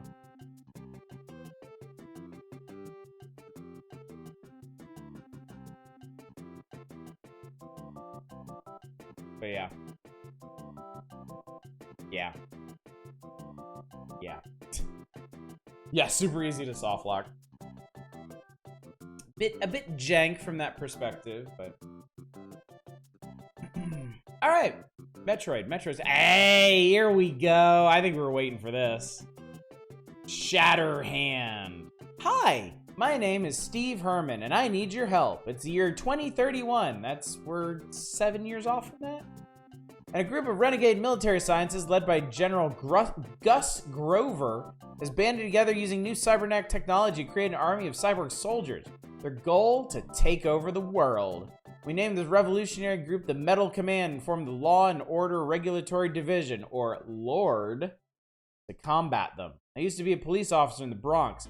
Ambushed one day by a pair of Metal Command cyborgs, I had my hands crushed before I could escape. Lord approached me, offering to replace my hands if I joined them. I agreed, and they gave me a pair of cybernetic super hands, capable of shattering metal on impact. I'm now known as Shatterhand, and my mission is to crush the rebellion with my new metal busting hands. Help me storm through General Grover's cyborg defenses and take him down. Yes, like the Muppet.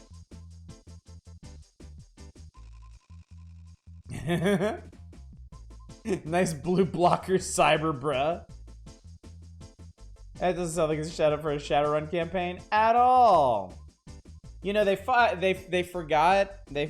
one of the most important aspects of cybernetic is if you give somebody like cybernetic hands or cybernetic arms or cybernetic legs or cybernetic dick or something, it's only as strong as the bits that it's connected to. So unless they gave this guy an entire cybernetic skeleton, like the first thing he fucking punches with those hands are coming off.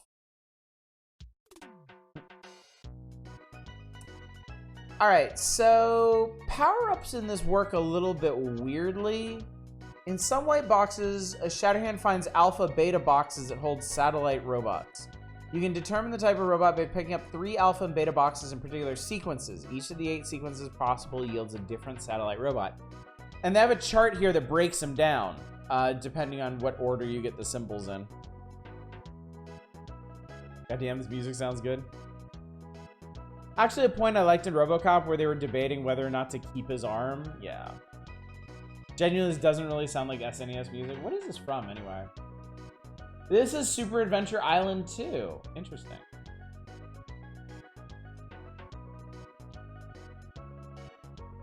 Fun fact, Shatterhand shares some key staff with Wild Guns, Ninja Warriors, Pocky and Rocky in the respective remakes. Interesting, okay. So this was from, okay, this is from Jaleco. Area A, Factory. Boy, look at this. Look at this. Like, this is the stage. You go this way, you go down, you go this way, you go down, you go this way, you go down. You fight Ballsire, the master of balls, I guess. Look at all this space they took up with tips and stuff. And also some pretty cute little art, too. Pretty sure you can find some cyber dicks there. Some of them might even be tasteful. Yeah, it seems like the stages themselves are pretty simple, but they just... I got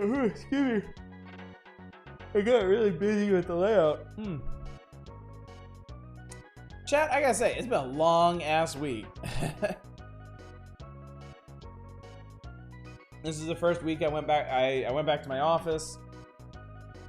I have been getting up at like 6 something every day.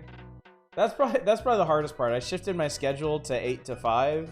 So I've been getting up at like 6 something every day, so I'll be ready to work at 8.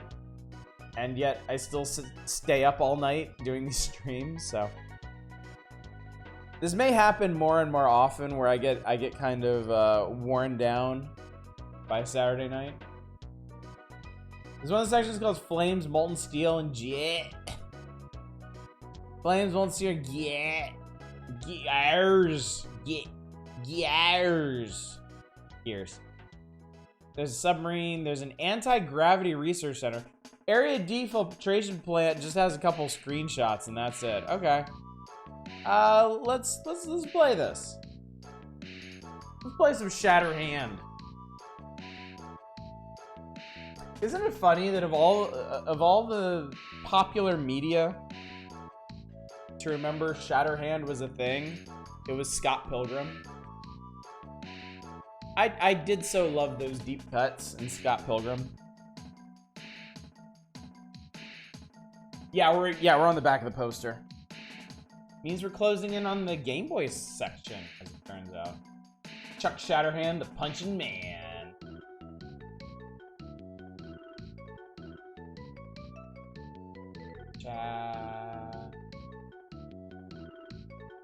Does gameplay similar to Scat? It does? Oh god, it does. What the fuck? No. Incorrect. Shatterhand is basically a shmup. Oh, that was from the Trials of Mana soundtrack.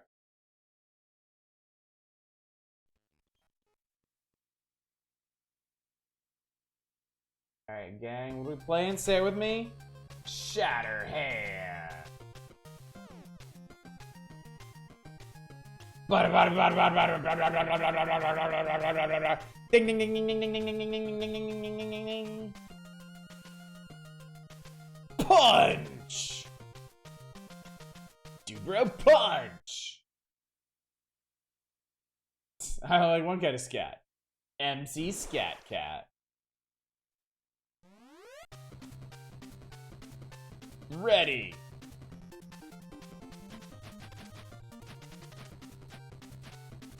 Interesting. He looks like Kenshiro. Like Kenshiro in a vest. Alpha. Fuck you, pillar. I'm Shatterhand. I punch things. Fuck you, wall thing. Fuck you, wall.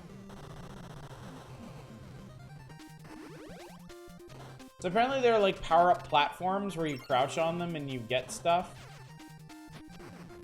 Yeah. No, money! Money! Whoa! Whoa, whoa, whoa, whoa, whoa, whoa, whoa! Wait a minute, wait. Is my... Why is my vest changing color?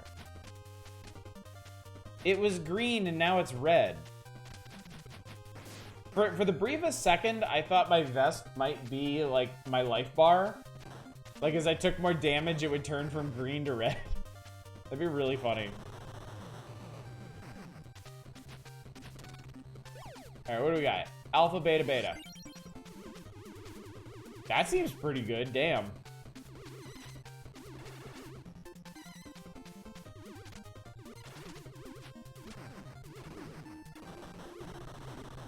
I bought a power-up, is that what happened?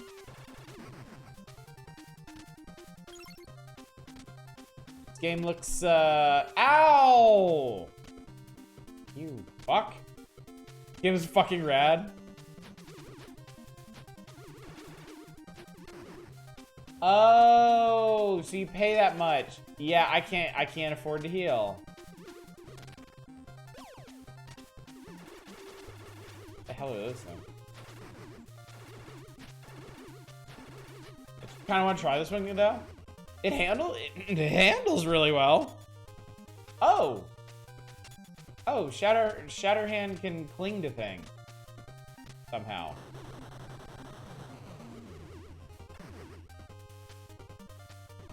I guess with his strong metallic fingers.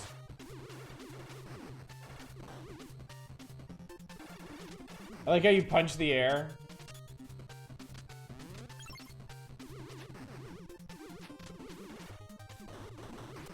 Punch, punch, punch, punch, punch. I think, did I punch that guy's bullet out of existence?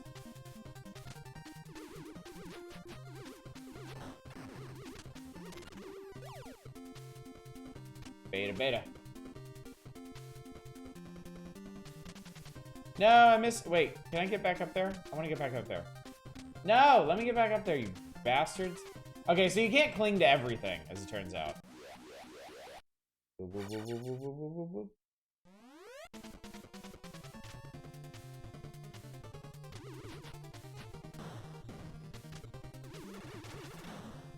This looks like M. Bison with a shotgun.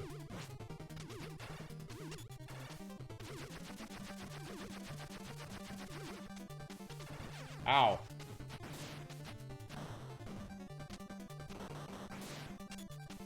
He's trying to baseball swing me with his rifle.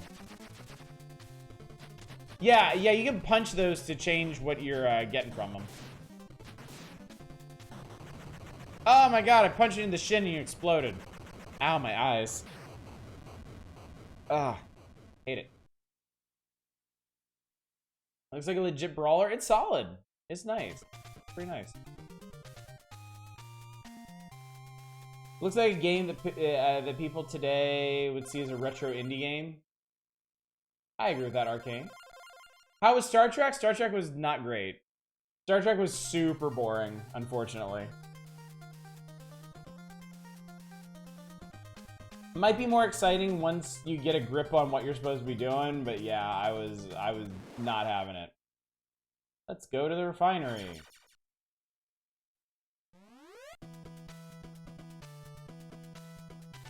This looks really good. This is like a really good looking palette.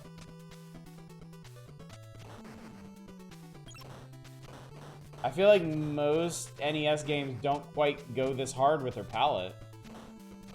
I'm impressed. Yeah, fucking Mega Man level select. Should I get posted? I like this way. Shadows, convince other people to like this game. Everybody push the like button. Like and comment. Like that, ow. Like that smash and smash that like.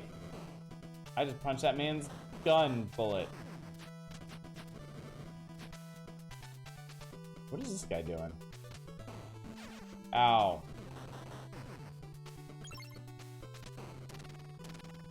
In general, y'all need to like more things.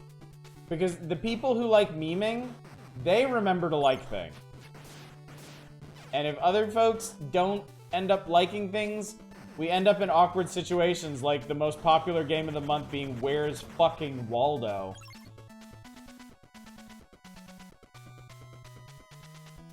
Alright, apparently I guilted people into it. You can stop now.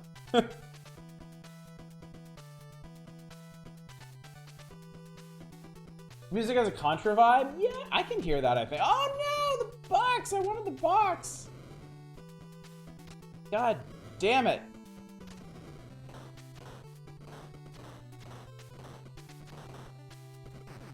Game handles really well. The hit detection on your punch is super generous. And it makes it feel really, really good to punch things.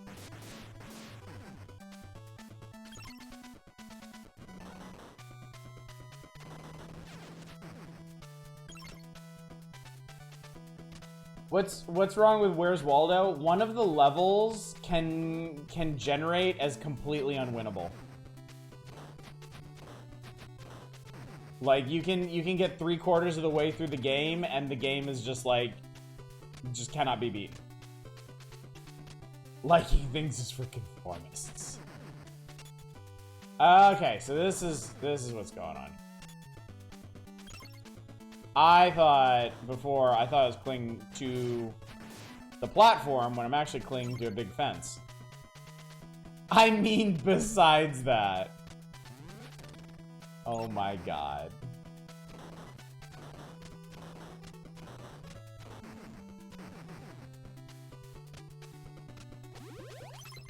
Besides occasionally being uncompletable, what's your problem with this game anyway?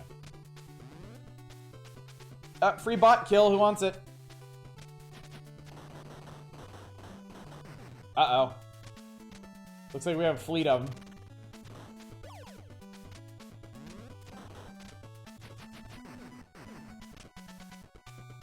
Get him.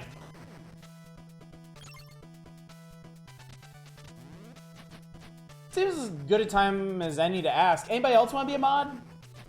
Do some free bot killing? Oh look, these guys are on the fence too. Oh no!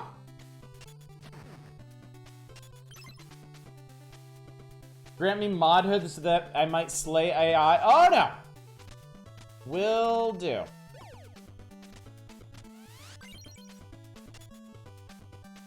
Yeah, let me do that real quick. Going for the full this time? Let's see. Can I just do this from here?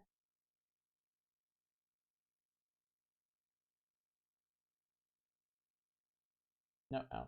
So.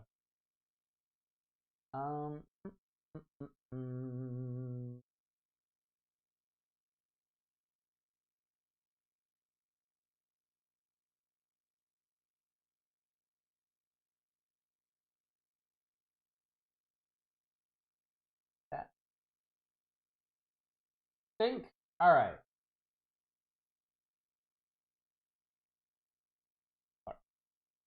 Fuck, I lost chat. Chat, come back. Chat, where'd you go? Arcane, are you? Yeah, there you are. Congratulations, Arcane.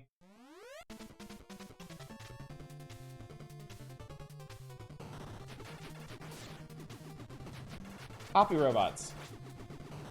They look kind of like seahorses. Guys, we vanished. We could talk about Rambo right now. No. No, you can't.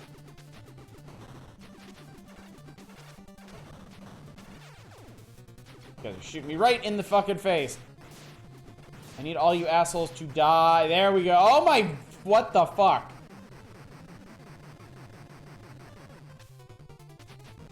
What is the deal with this? Why do I need to fight a giant snake monster now? Why is this a thing?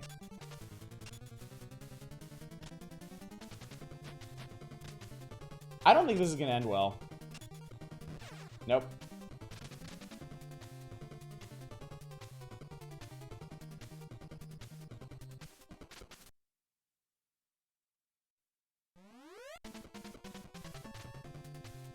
Ready, go! Oh, I gotta fight the seahorse things again.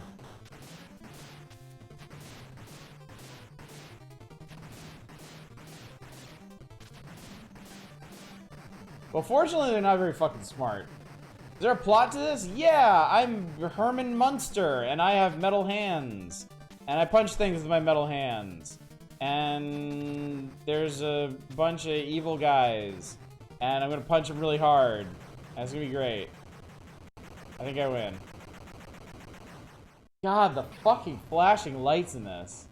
Are there limited lives? I have no idea. Sorry, but Shatterhand Dan is no Strider Hayabusa.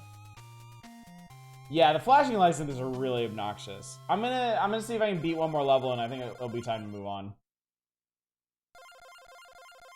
Cause that's getting to me, and I don't normally have a problem with flashing lights.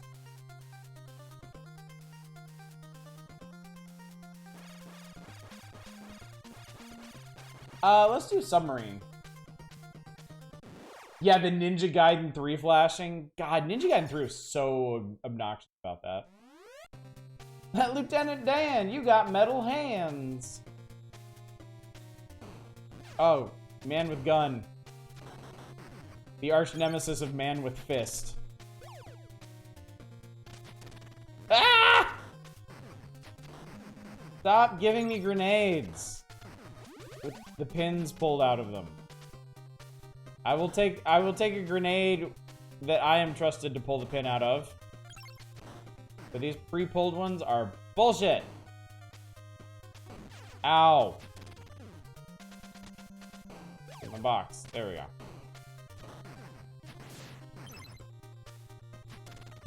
The gun guy, he just looks to me like an office worker that they just gave a pistol to and they were like, good luck, buddy.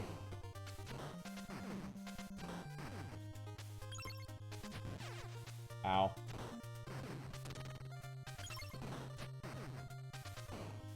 This game could have been so much more if it was called Shattered Dick.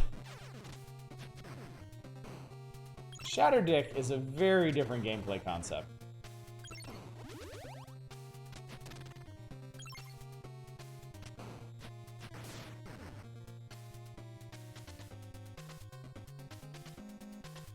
I was like, no, don't make me play this in complete darkness.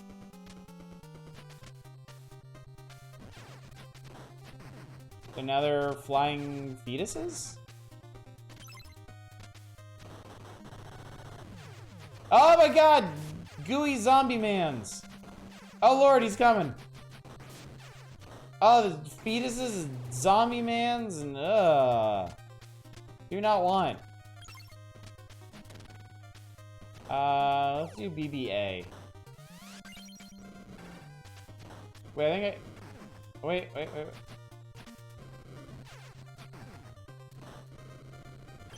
Ah, that's what that's good. I like that. My problem is I can't figure out how to make him actually do things. Hey, bloop. Why does it take so long to respawn in that?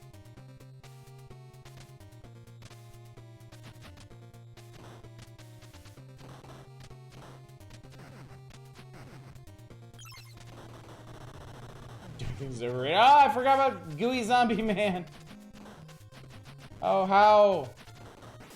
How could I forget about you, my friend?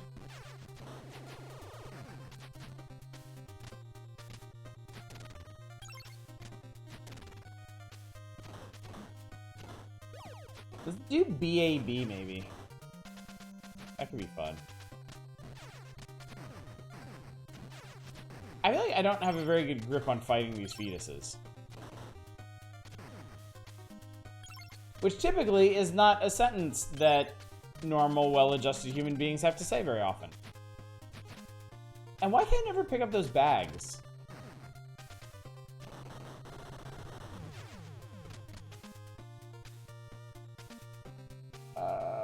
Isn't BBA the new droid that Disney was aggressively marketing? No, really, how'd you forget about that? Oh, you do get limited lives. All right, well then. Well then. I was gonna check if you have a Japanese game called Tokyu Shirei Soul Brain, because apparently it's a substantially different version of this. Sure, why not? Check it out. Tokyu.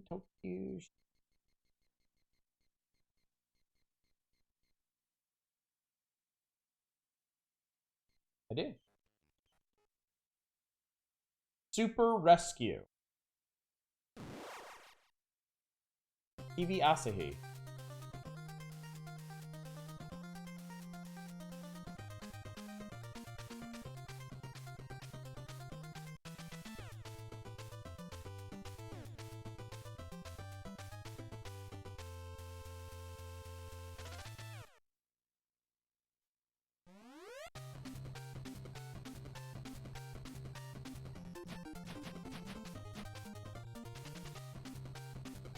Oh my god! So that's the deal? So this was like a tokusatsu license game about some kind of like mechanized police officer or something, right? And then I guess when they wanted to bring it to America, they were like, well, nobody's gonna have any idea what the fuck this is. Maybe we can do something about this, and they turned it into vest-wearing dude bro punchmans. Also has a different stage in here. This one's the same so far. Had a theme park level in this that got replaced. Oh, we're definitely gonna try that. Let's do it. Bias. That is weird.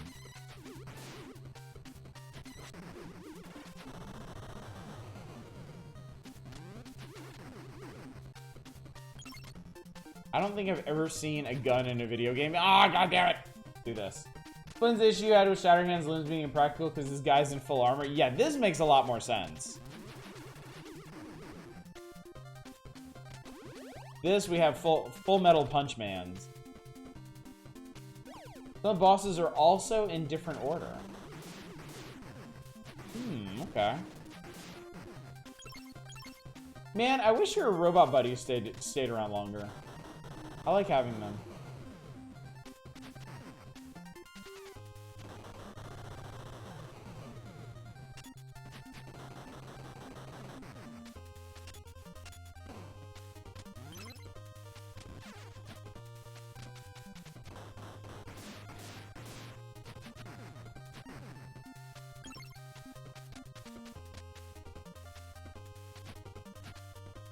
He's running, he's scared. As he should be.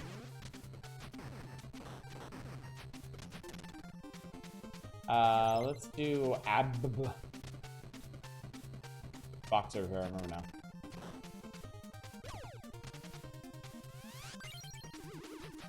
Oh, that looks like a good one. Okay.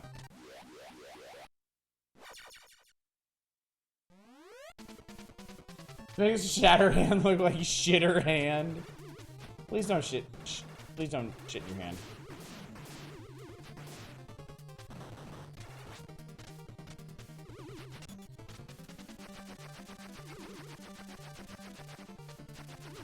Oh, he does it twice. Okay.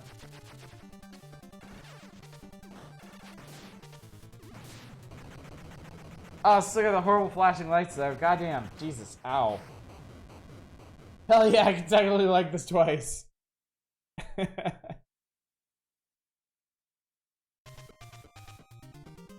Area A cleared. Boo boo boo.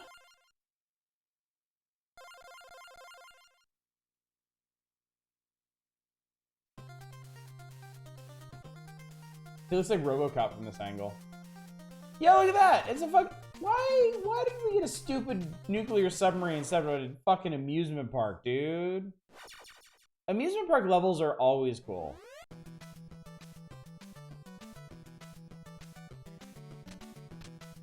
What was the problem with punching dudes at an amusement park?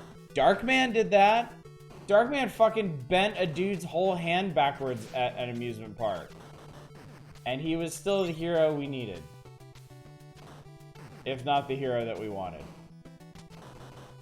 Especially not moviegoers. Ow! Yeah, nuclear sub with fetuses in it. What the fuck? Japanese people thought America's hated fuck. Turn me purple! Purple is so much more fabulous. This is good music, too. This is solid. Like, this whole thing is pretty solid. Whoa! I got like a lightsaber pod. That's sweet. That's the ticket. Slashy hacky chop. Darkman, I think you mean Dayman. What in the fuck?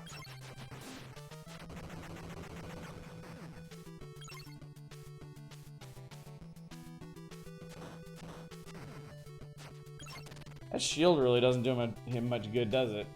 Let's see what eyes. What game is this? Oh yeah, I guess. Oh man. Hang on. Can I actually change this?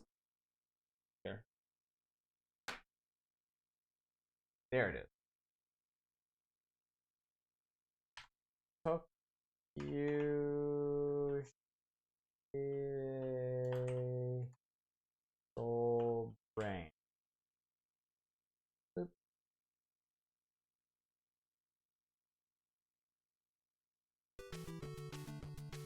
Yeah, oh, of course. Basically, so Gnarl, it turns out not a roguelike was hacked out of a tokusatsu license game, which is pretty interesting. Where you play as some kind of like robot policeman instead of just some dude bro with metal hands and douchey wraparound shades.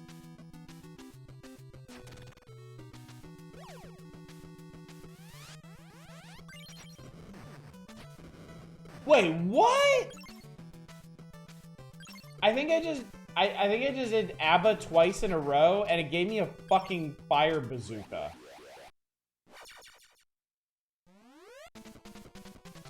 Not roguelike was hacked out licensed Toku game. Those are ladies.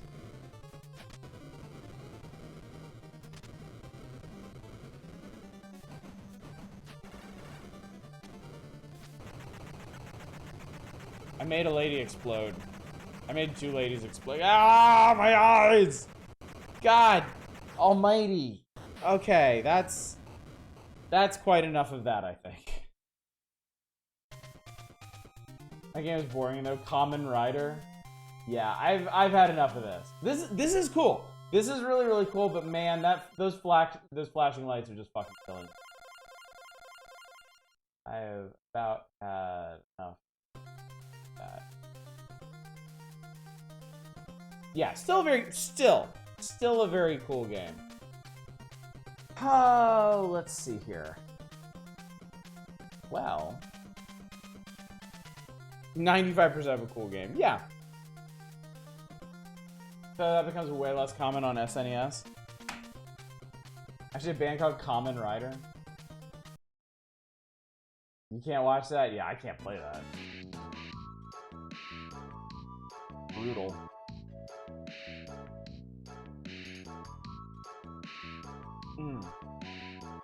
So, okay, beta is Grenade Bot. Beta Alpha is Pyrobot. Press B to prime, and then press and hold B down to shoot out a long fiery jet that bathes your cyborg enemies with flame. BAB is Yo-Yo Bot. I think we ended up with that. BAA is Fireball Bot. All A's is Yobo Bot. Oh, Alpha Beta was a laser beam. That would have been nice. ABA is Sword Bot. ABB is Rico Bot. What is this music? This music is from Trials of Mana, the 3rd Mana game. So you're gonna hear it again sometime. Because I am eventually gonna stream that game. Probably after we do Secret of Mana. The Flintstones, The Rescue of Dino and Hoppy, coming soon to your NES. Produced by Taito America Corp. Starring Fred, Wilma, Barney, and Betty. Stuff. All right, Game Boy. It's Game Boy time, everybody. We're making good time through this one tonight. I feel like this issue of Nintendo Power is a lot of like good, interesting games, and also Star Trek, that aren't really like that substantial. Don't really demand like hours of attention for a long playthrough or anything. Like, we did some F-Zero, that was good. We did some Shatterhand, that was good. We did some Soul Brain, Punch Man's game. Shadows, it doesn't matter, it's all been requested. You're just piling on at this point. Alright, special Game Boy feature. This time we have Castlevania 2, Belmont's Revenge. We have Bart Simpson's Escape from Camp Deadly. Track Meet. Because I know if there's one thing I want to use my Game Boy for, it's simulating the act of running. And then Monopoly.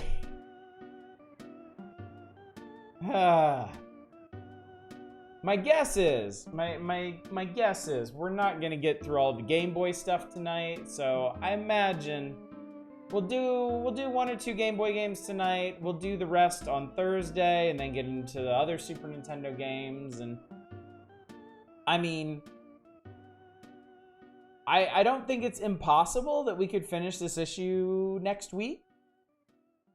Seems like it. Shatterhand was rad at least. Yeah, this Game Boy lineup. The Belmonts are back, and so is Dracula in Konami's second Castlevania action epic. The time is 15 years after Christopher Belmont thought he had put an end to Count Dracula in Castlevania The Adventure. Well, I mean, he didn't, because nobody actually finished that game. It sucks. Now his son, Soleil has vanished, and 4 evil castles have risen mysteriously from the earth. Once again, a Belmont must rely on his courage and quickness. He'll have the aid of the Mystic Whip, Battle Axe, holy explosive bottles of holy water.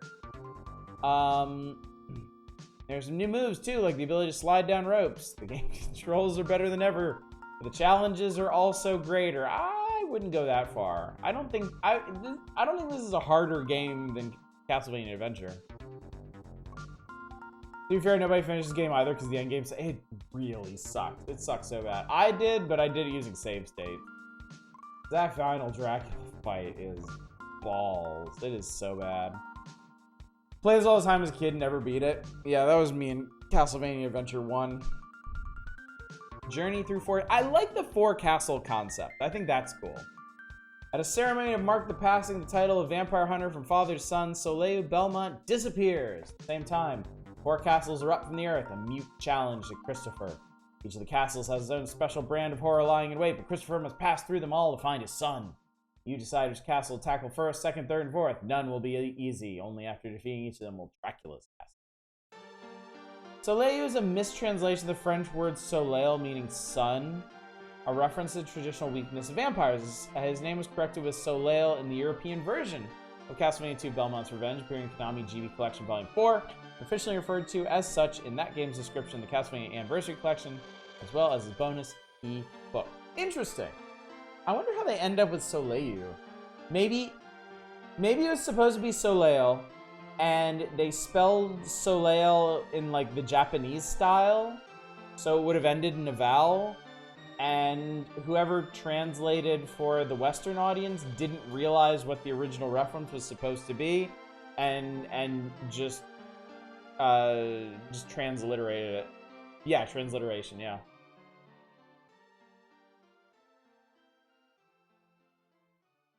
Soleil Belmont, praise the sun. I really like this piece of art here as well. I like how dynamic it is. I like how Christopher is just leaning into absolutely fucking annihilating this guy. Also, the background looks like it absolutely deserves to be spray painted on the side of a van. Soderu is probably my guess, yeah. So we got the Crystal Castle, built on delicate crystals, some of which may shatter if stepped upon. You also discover pools of water, bottomless pits, walls of moving spikes, fierce new enemy waits in the depths, and after that you'll face the Guardian. Cloud Castle drifts in the sky, Rock Castle is made of rock, Plant Castle is made of... You know what's going on here. You know what? Let's play this game. Do it. Let's just play the game. I would gladly drive the Castlevania van.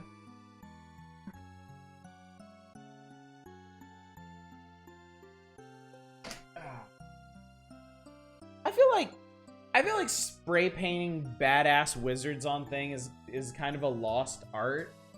One that really deserves to come back in style, you know? Like, when was the last time you saw a badass wizard spray painted on something? With, like, fucking unicorns and pterodactyls and rainbow castles in the background. Like, that's the shit that I want. They actually did you in it. Shocking, not entirely, because katakana spellings always seem to be off from how I'd transcribe it. Yeah, they always seem just, like, not quite right, yeah?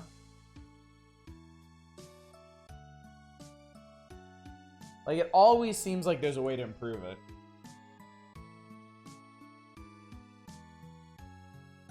Soreyu. Surprised there isn't a game done in wizard van style, right? Right?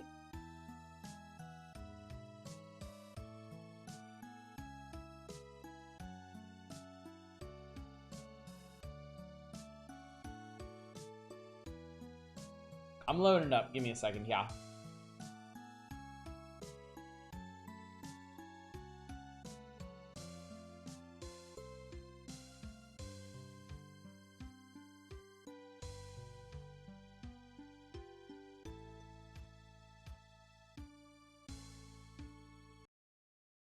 That song was from something called Energy Break, Super Nintendo game from Taito.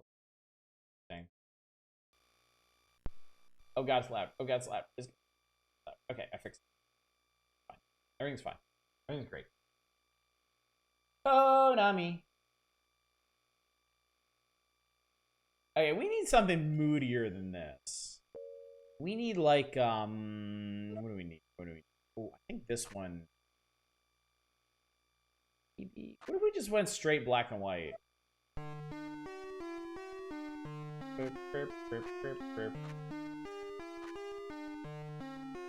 Dracula has arrived.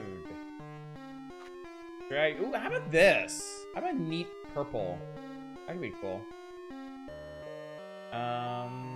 Dracula's looking to be reborn ever since his castle was destroyed as a result of his battle with Christopher.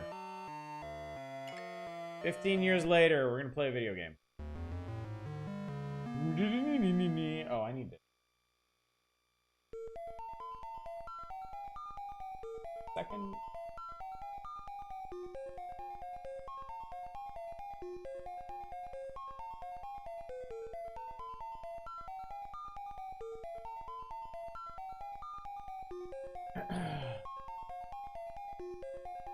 Did I put Belmont? Let's put Belmont.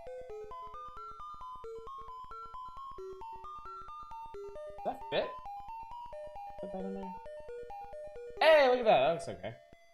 That's legible, right? Yep, it's hella pink this time. Let's do the... Is there a reason why they changed the name from Belmont to Belmont in English? I guess Belmont sounds more like a real name.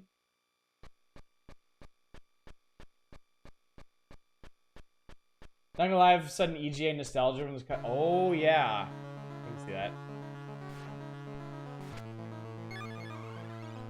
I still have that stupid crystal whip upgrade system. Oh, well, at least you don't lose whip levels when you get hit.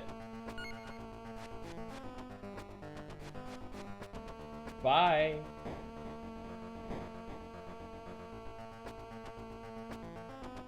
Yeah, I remember this having pretty good music from when we streamed it before. What's up, depressed cat? Aww. Oh, and you can actually whip off of ropes now, too. Nice.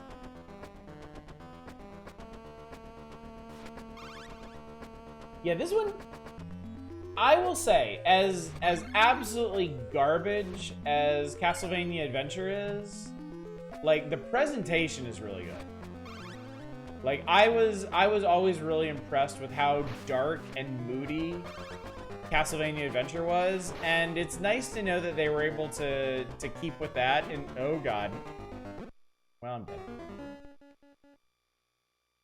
Tiny bit slower than I like? Yeah, it's not a fast-paced game, certainly.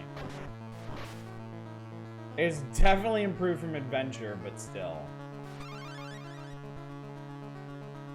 Yeah. Yeah, walking speed is pretty slow.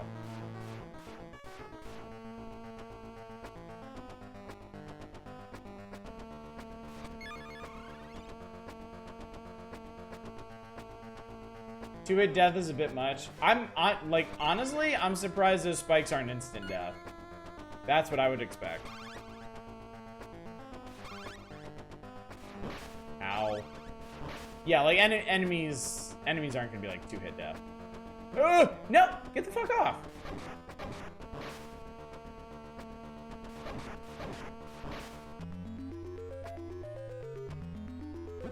Damn it. I guess you're supposed to walk off there. But like in Castlevania Adventure, if you walked off platforms, you just fell like a brick. Oh, I fucked that up. I might have picked the wrong castle here, folks.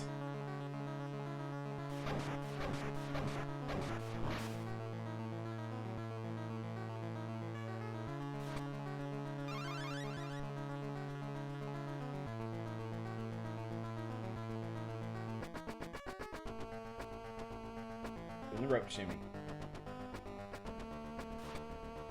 No, I need that.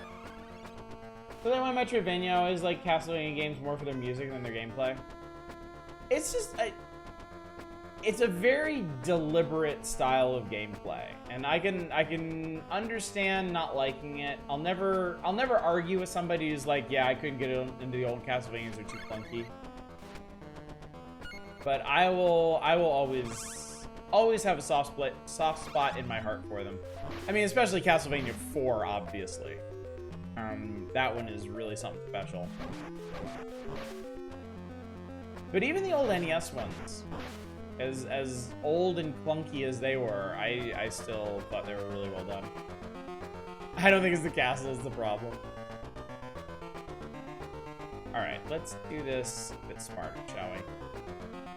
There we go. Had I only done that the first time. Oh, these things fucking suck, though. Does seem like they use them a bit more intelligently here, because when those enemies showed up in Castlevania Adventure, they were in the tiniest, tightest rooms. Oh. You can slide down ropes now. Great effect. Anyone who doesn't like Castlevania 4 is wrong. I know it seems like opinion, sometimes not. I always liked how deliberate it feels, like it has a platformer equivalent of the same appeal like Souls combat. Yeah, kind of. You really need to understand the pacing of it. And once you do, wow, fuck you. Once you do, it's much more manageable. Bat! Where to God? Unironically, I think two mirror controllers for the same reason. What's up, Spitball? How you doing? Just enjoying some classic Game Boy action here. This is the second Game Boy Castlevania. Castlevania 2 Belmont's Revenge. Pretty decent game for the most part. It's got kind of a crappy endgame, but everything up to that's pretty solid. Now, I know what you're thinking. This being Castlevania 2 implies the existence of a Castlevania 1. And you would be right, but you would also be very sad to see what it was. Because Castlevania Adventure on Game Boy is terrible. He's a Zero Suit Samus skin. Funny because I did enjoy Prince of Persia and other similar platform. Oh, hang on. Other similar platformers which have a lot of momentum management. It's not Castlevania for some reason. Well, the momentum management in Castlevania is also extremely stiff. Oh my god, they do downgrade your fucking weapon. This one too. Please die. Worst Castlevania easily? I guess it would be hard to beat on that front, yeah.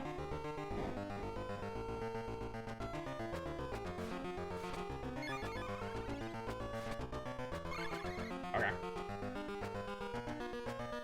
Maybe it's not every hit that downgrades a whip to certain. I think you're right. I think it's probably the balls from those hand monsters that do it, and maybe a couple others.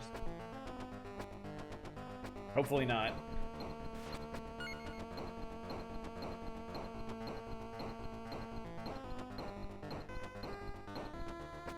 Oh god. Oh god, I fucked up. Ball attacks look like they had runes on them or something.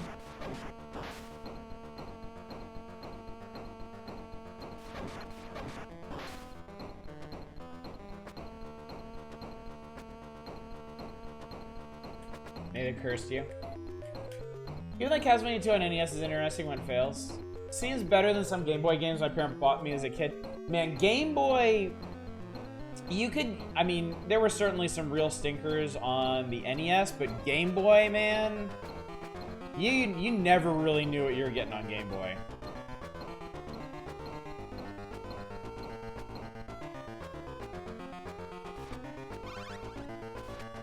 Parents bought me the Game Boy Battletoads.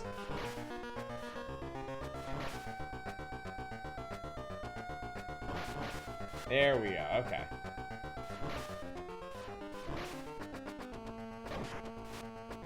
Oh no! God damn it. Alright, bye.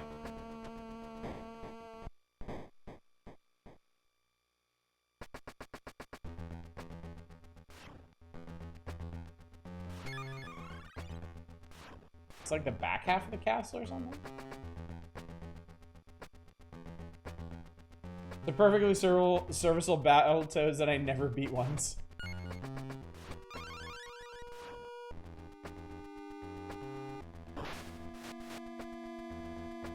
Really, Game Boy Mortal Kombat 2 isn't bad, but 1 is?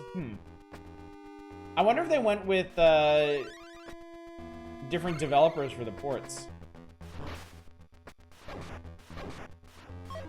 Oh my god, I keep doing that.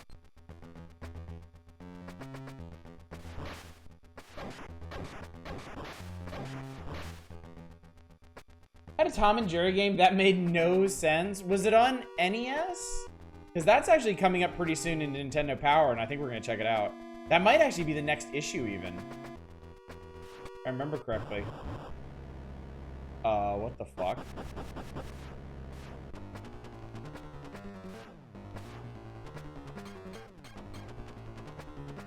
Whoa! That's not good.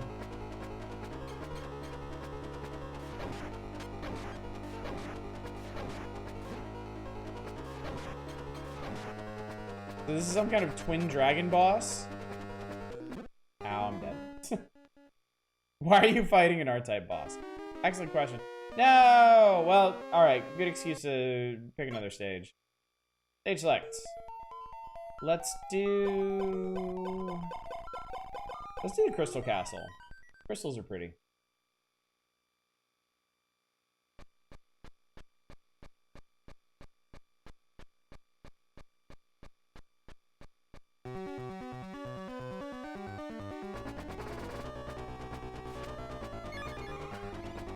Oh, this is a nice Castlevania-ass track.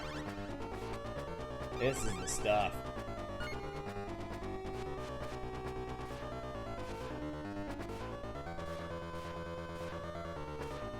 My god, bird!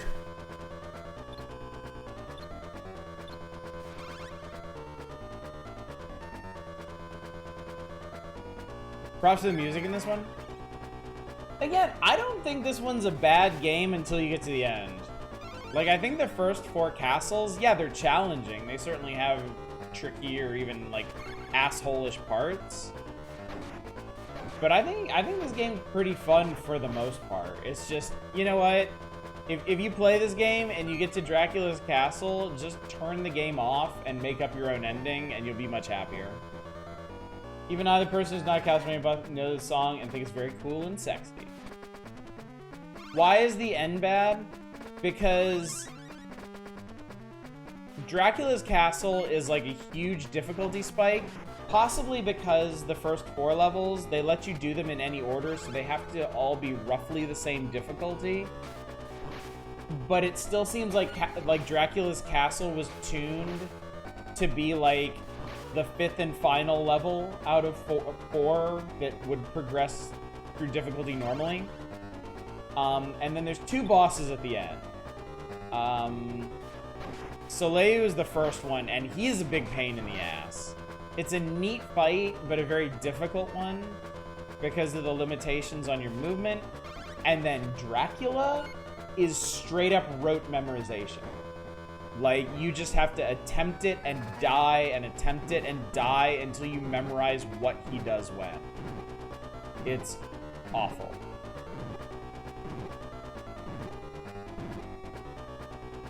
Oh my god.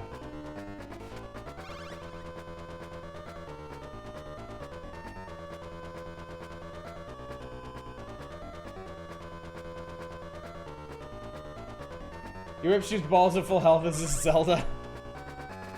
Well, if you're gonna take something from Zelda, you can do a lot. You can do a lot worse than that. Whee! Oh god! Oh god! Doesn't end. It also doesn't kill you immediately, which is interesting.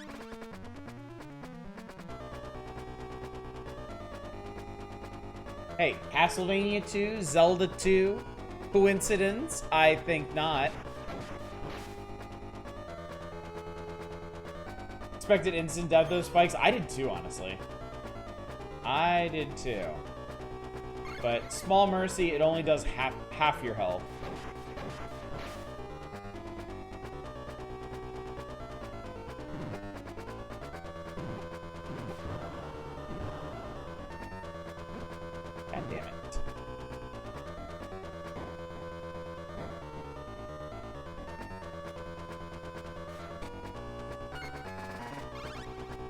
Education spike. Mario 2, Zelda 2, Castlevania 2, Star Wars Episode 2. Ed Dig Light, thank you so much for the follow. It's a good night to be playing old Nintendo games, I gotta say.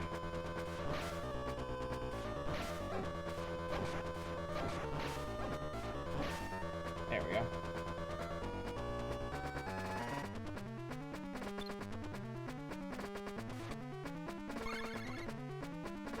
Oh, God. Definitely expected things to get worse with that bat.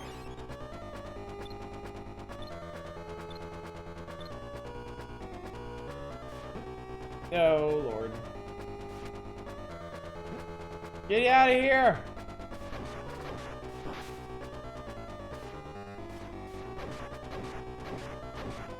Yay, stun locked.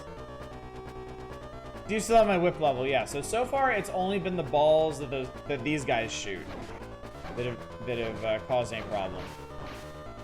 So this is an interesting level. I don't know if you noticed, but it branched earlier, and here's where it comes back together. So you actually get to pick your path through this particular castle. History number 2 is building up to this moment, Castlevania 2. Okay, so this music must just be for, like, the boss approach. Yep, that's it.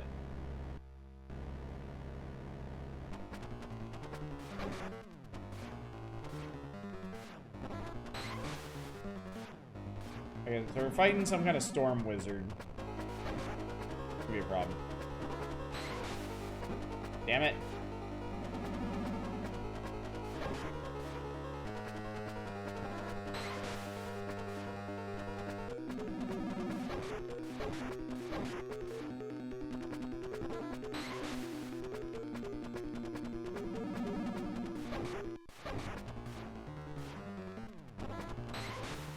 Interesting, you can only hit him when he's a crystal. Before he's fully formed. Whoa. Gotcha!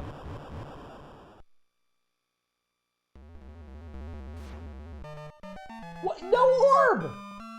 You can't just show me an orb and be like, lol, never mind. Fuck you. This is why this game sucks. They stole my orb. Sorry, but your orb is in another castle. I guess it would have to be because you fucking blew that one up.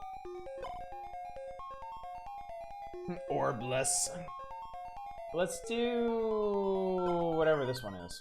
Rock Castle, maybe? Yep, Rock Castle. It's all cracked up. Is this castle what it's all cracked up to be? Did that work? Was that funny? Wretched Orbless Hollow. Rock Lobster. Now I just want Cheddar Bay biscuits.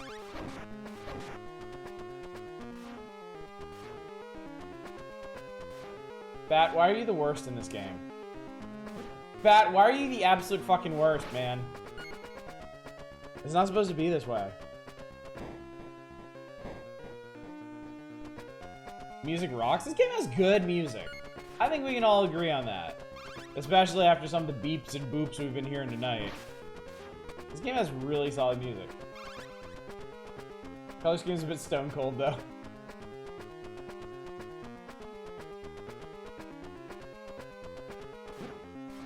They actually, you know, this is interesting. They're actually reusing a lot of enemy concepts from Castlevania Adventure. Like, these dudes were like one of the bosses. I think they were the stage 3 boss. No, they were the stage 2 boss. In Adventure. Oh shit, I remember this. Oh god. Hit. Oh, pretty shit. Castlevania always bops. Glad to see it continue on Game Boy.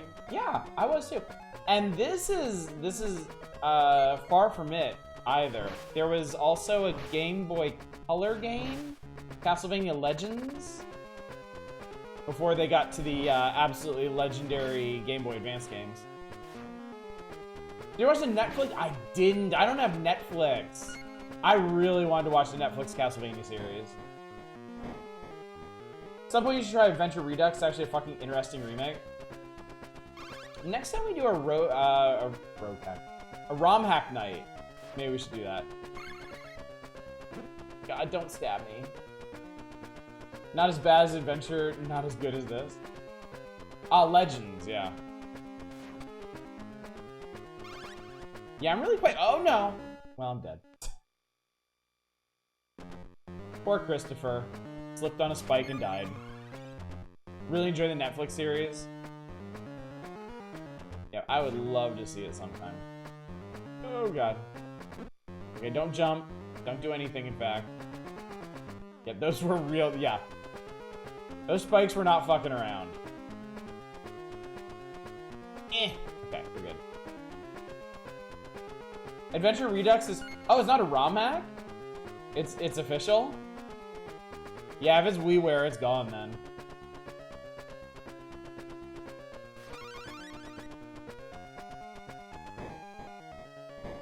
That's a shame. Always a bit chilling to me to see... Ooh, okay. Always a bit chilling to me to see digital storefronts shut down. If they had, oh god. Well, this sucks. Oh, they don't, wait. Well, wait. Oh, no, that really, oh my god! Fuck.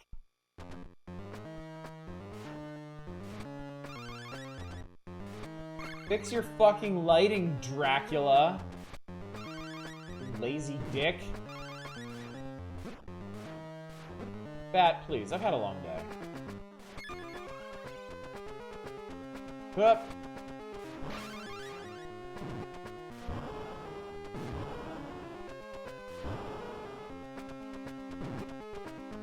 They're able to preserve all the WiiWare games? Really? Oh, that's cool.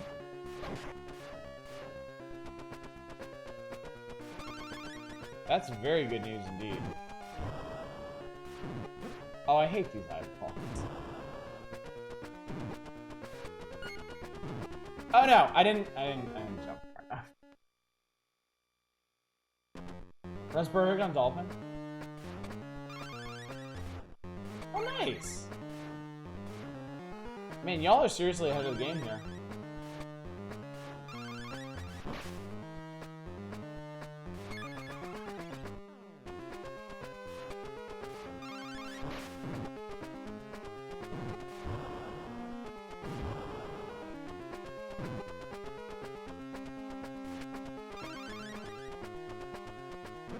Damn it.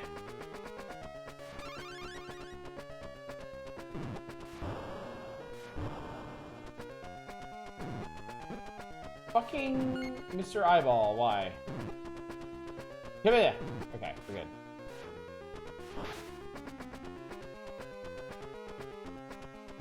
My god, they actually make you jump that in the dark. Whew. The speedrun for Ninja Gaiden was beat 5 weeks ago. The guy that has been running it a lot on stream, but no avail. Arcus! Yeah, I watch Arcus from time to time. Dude is one of the chillest streamers I have ever seen in my life. So you want me to do this? What I'm hearing? Yee! Yee! Pretty sure we're also got a pretty good Gradius game that also runs programming Dolphin. Which Gradius is it? I'm very curious. M2 made Adventure Rebirth. M2 does some really cool shit.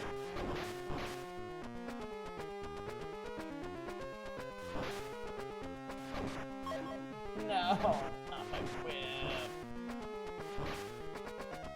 Gradius Rebirth. So kind of a remake-ish thing of the original? I see a problem with this guy's attack pattern. Watched Summoning Salt documentary on the speedrun of Ninja Gaiden and talked all about Arcus. Nice. Might be another remake of some obscure side game. Okay. Oh, I wonder. That could be a lot of things. It could be Gradius 2. It could be Nemesis. Oh, hello. Big man, large sword.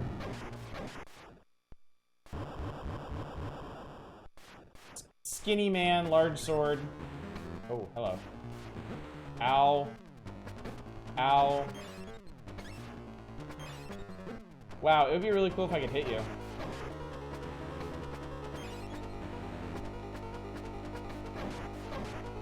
Oh my god, please die. Oh my god, I barely did it. Orb! Orb! Orb! Well, I got an action shot out of it. Rebirth out of Bone Zone, don't recall seeing anything like it elsewhere. Yeah, I can't think of any Bone Zones.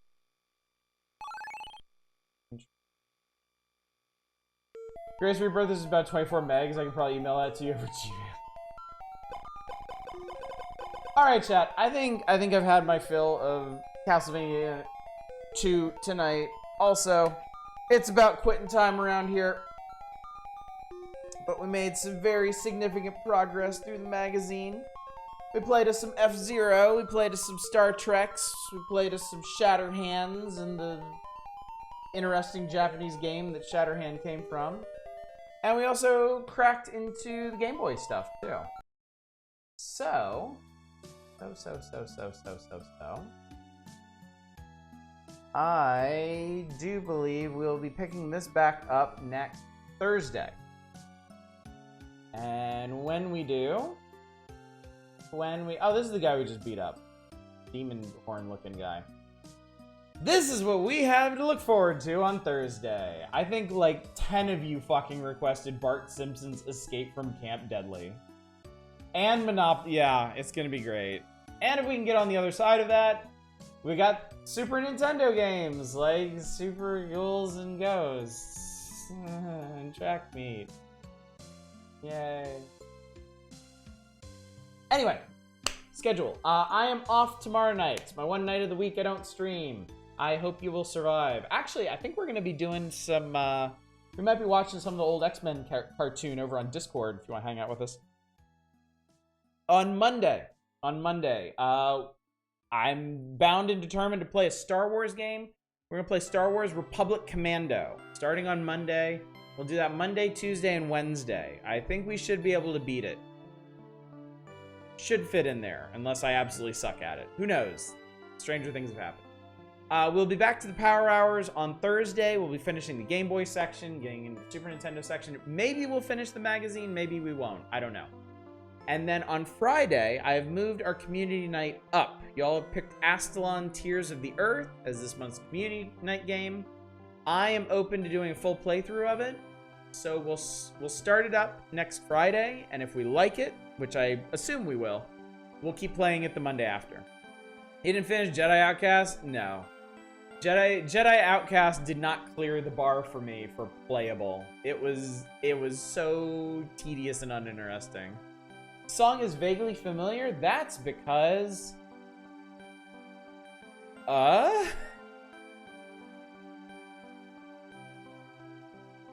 That's... because... It's from a Hudson Soft game called Elfaria 2 that I have never heard of. I thought for sure I was gonna click over there and be like, oh, it's just a song from Arcane. Don't you dare.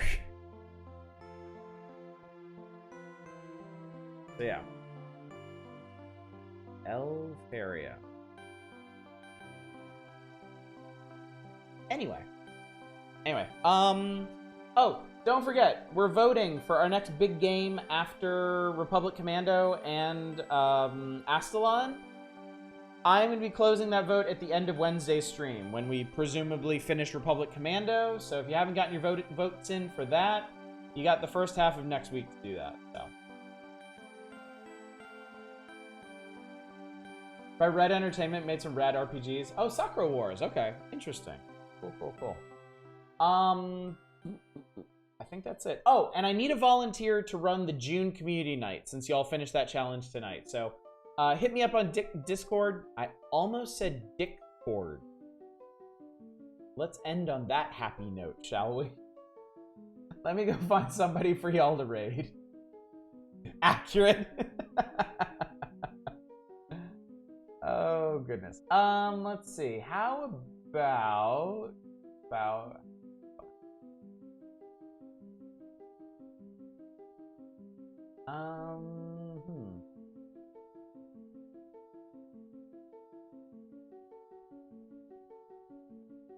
So anyway, I'll send you over to McQueeb. McQueeb's playing Rogue Legacy 2, and seems to be enjoying the hell out of it. He is always a good one for checking out new and interesting roguelikes. Tengai Makyo is kind of cool. It's his first RPG on CD, I think. Like a satire of Japanese history. Through the lens of archives by non-Japanese peeps who discovered and totally mangled Japanese culture. My pleasure, Arcane, and thank you all so much for coming out and joining me. It is always fun going through these old issues of Nintendo Power and looking for cool stuff to play. I had a really good time tonight. Hopefully you did too. And hopefully I will see you next Thursday for, you know, this, if not sooner. But either way, until then, as always, y'all take care. Bye, everybody.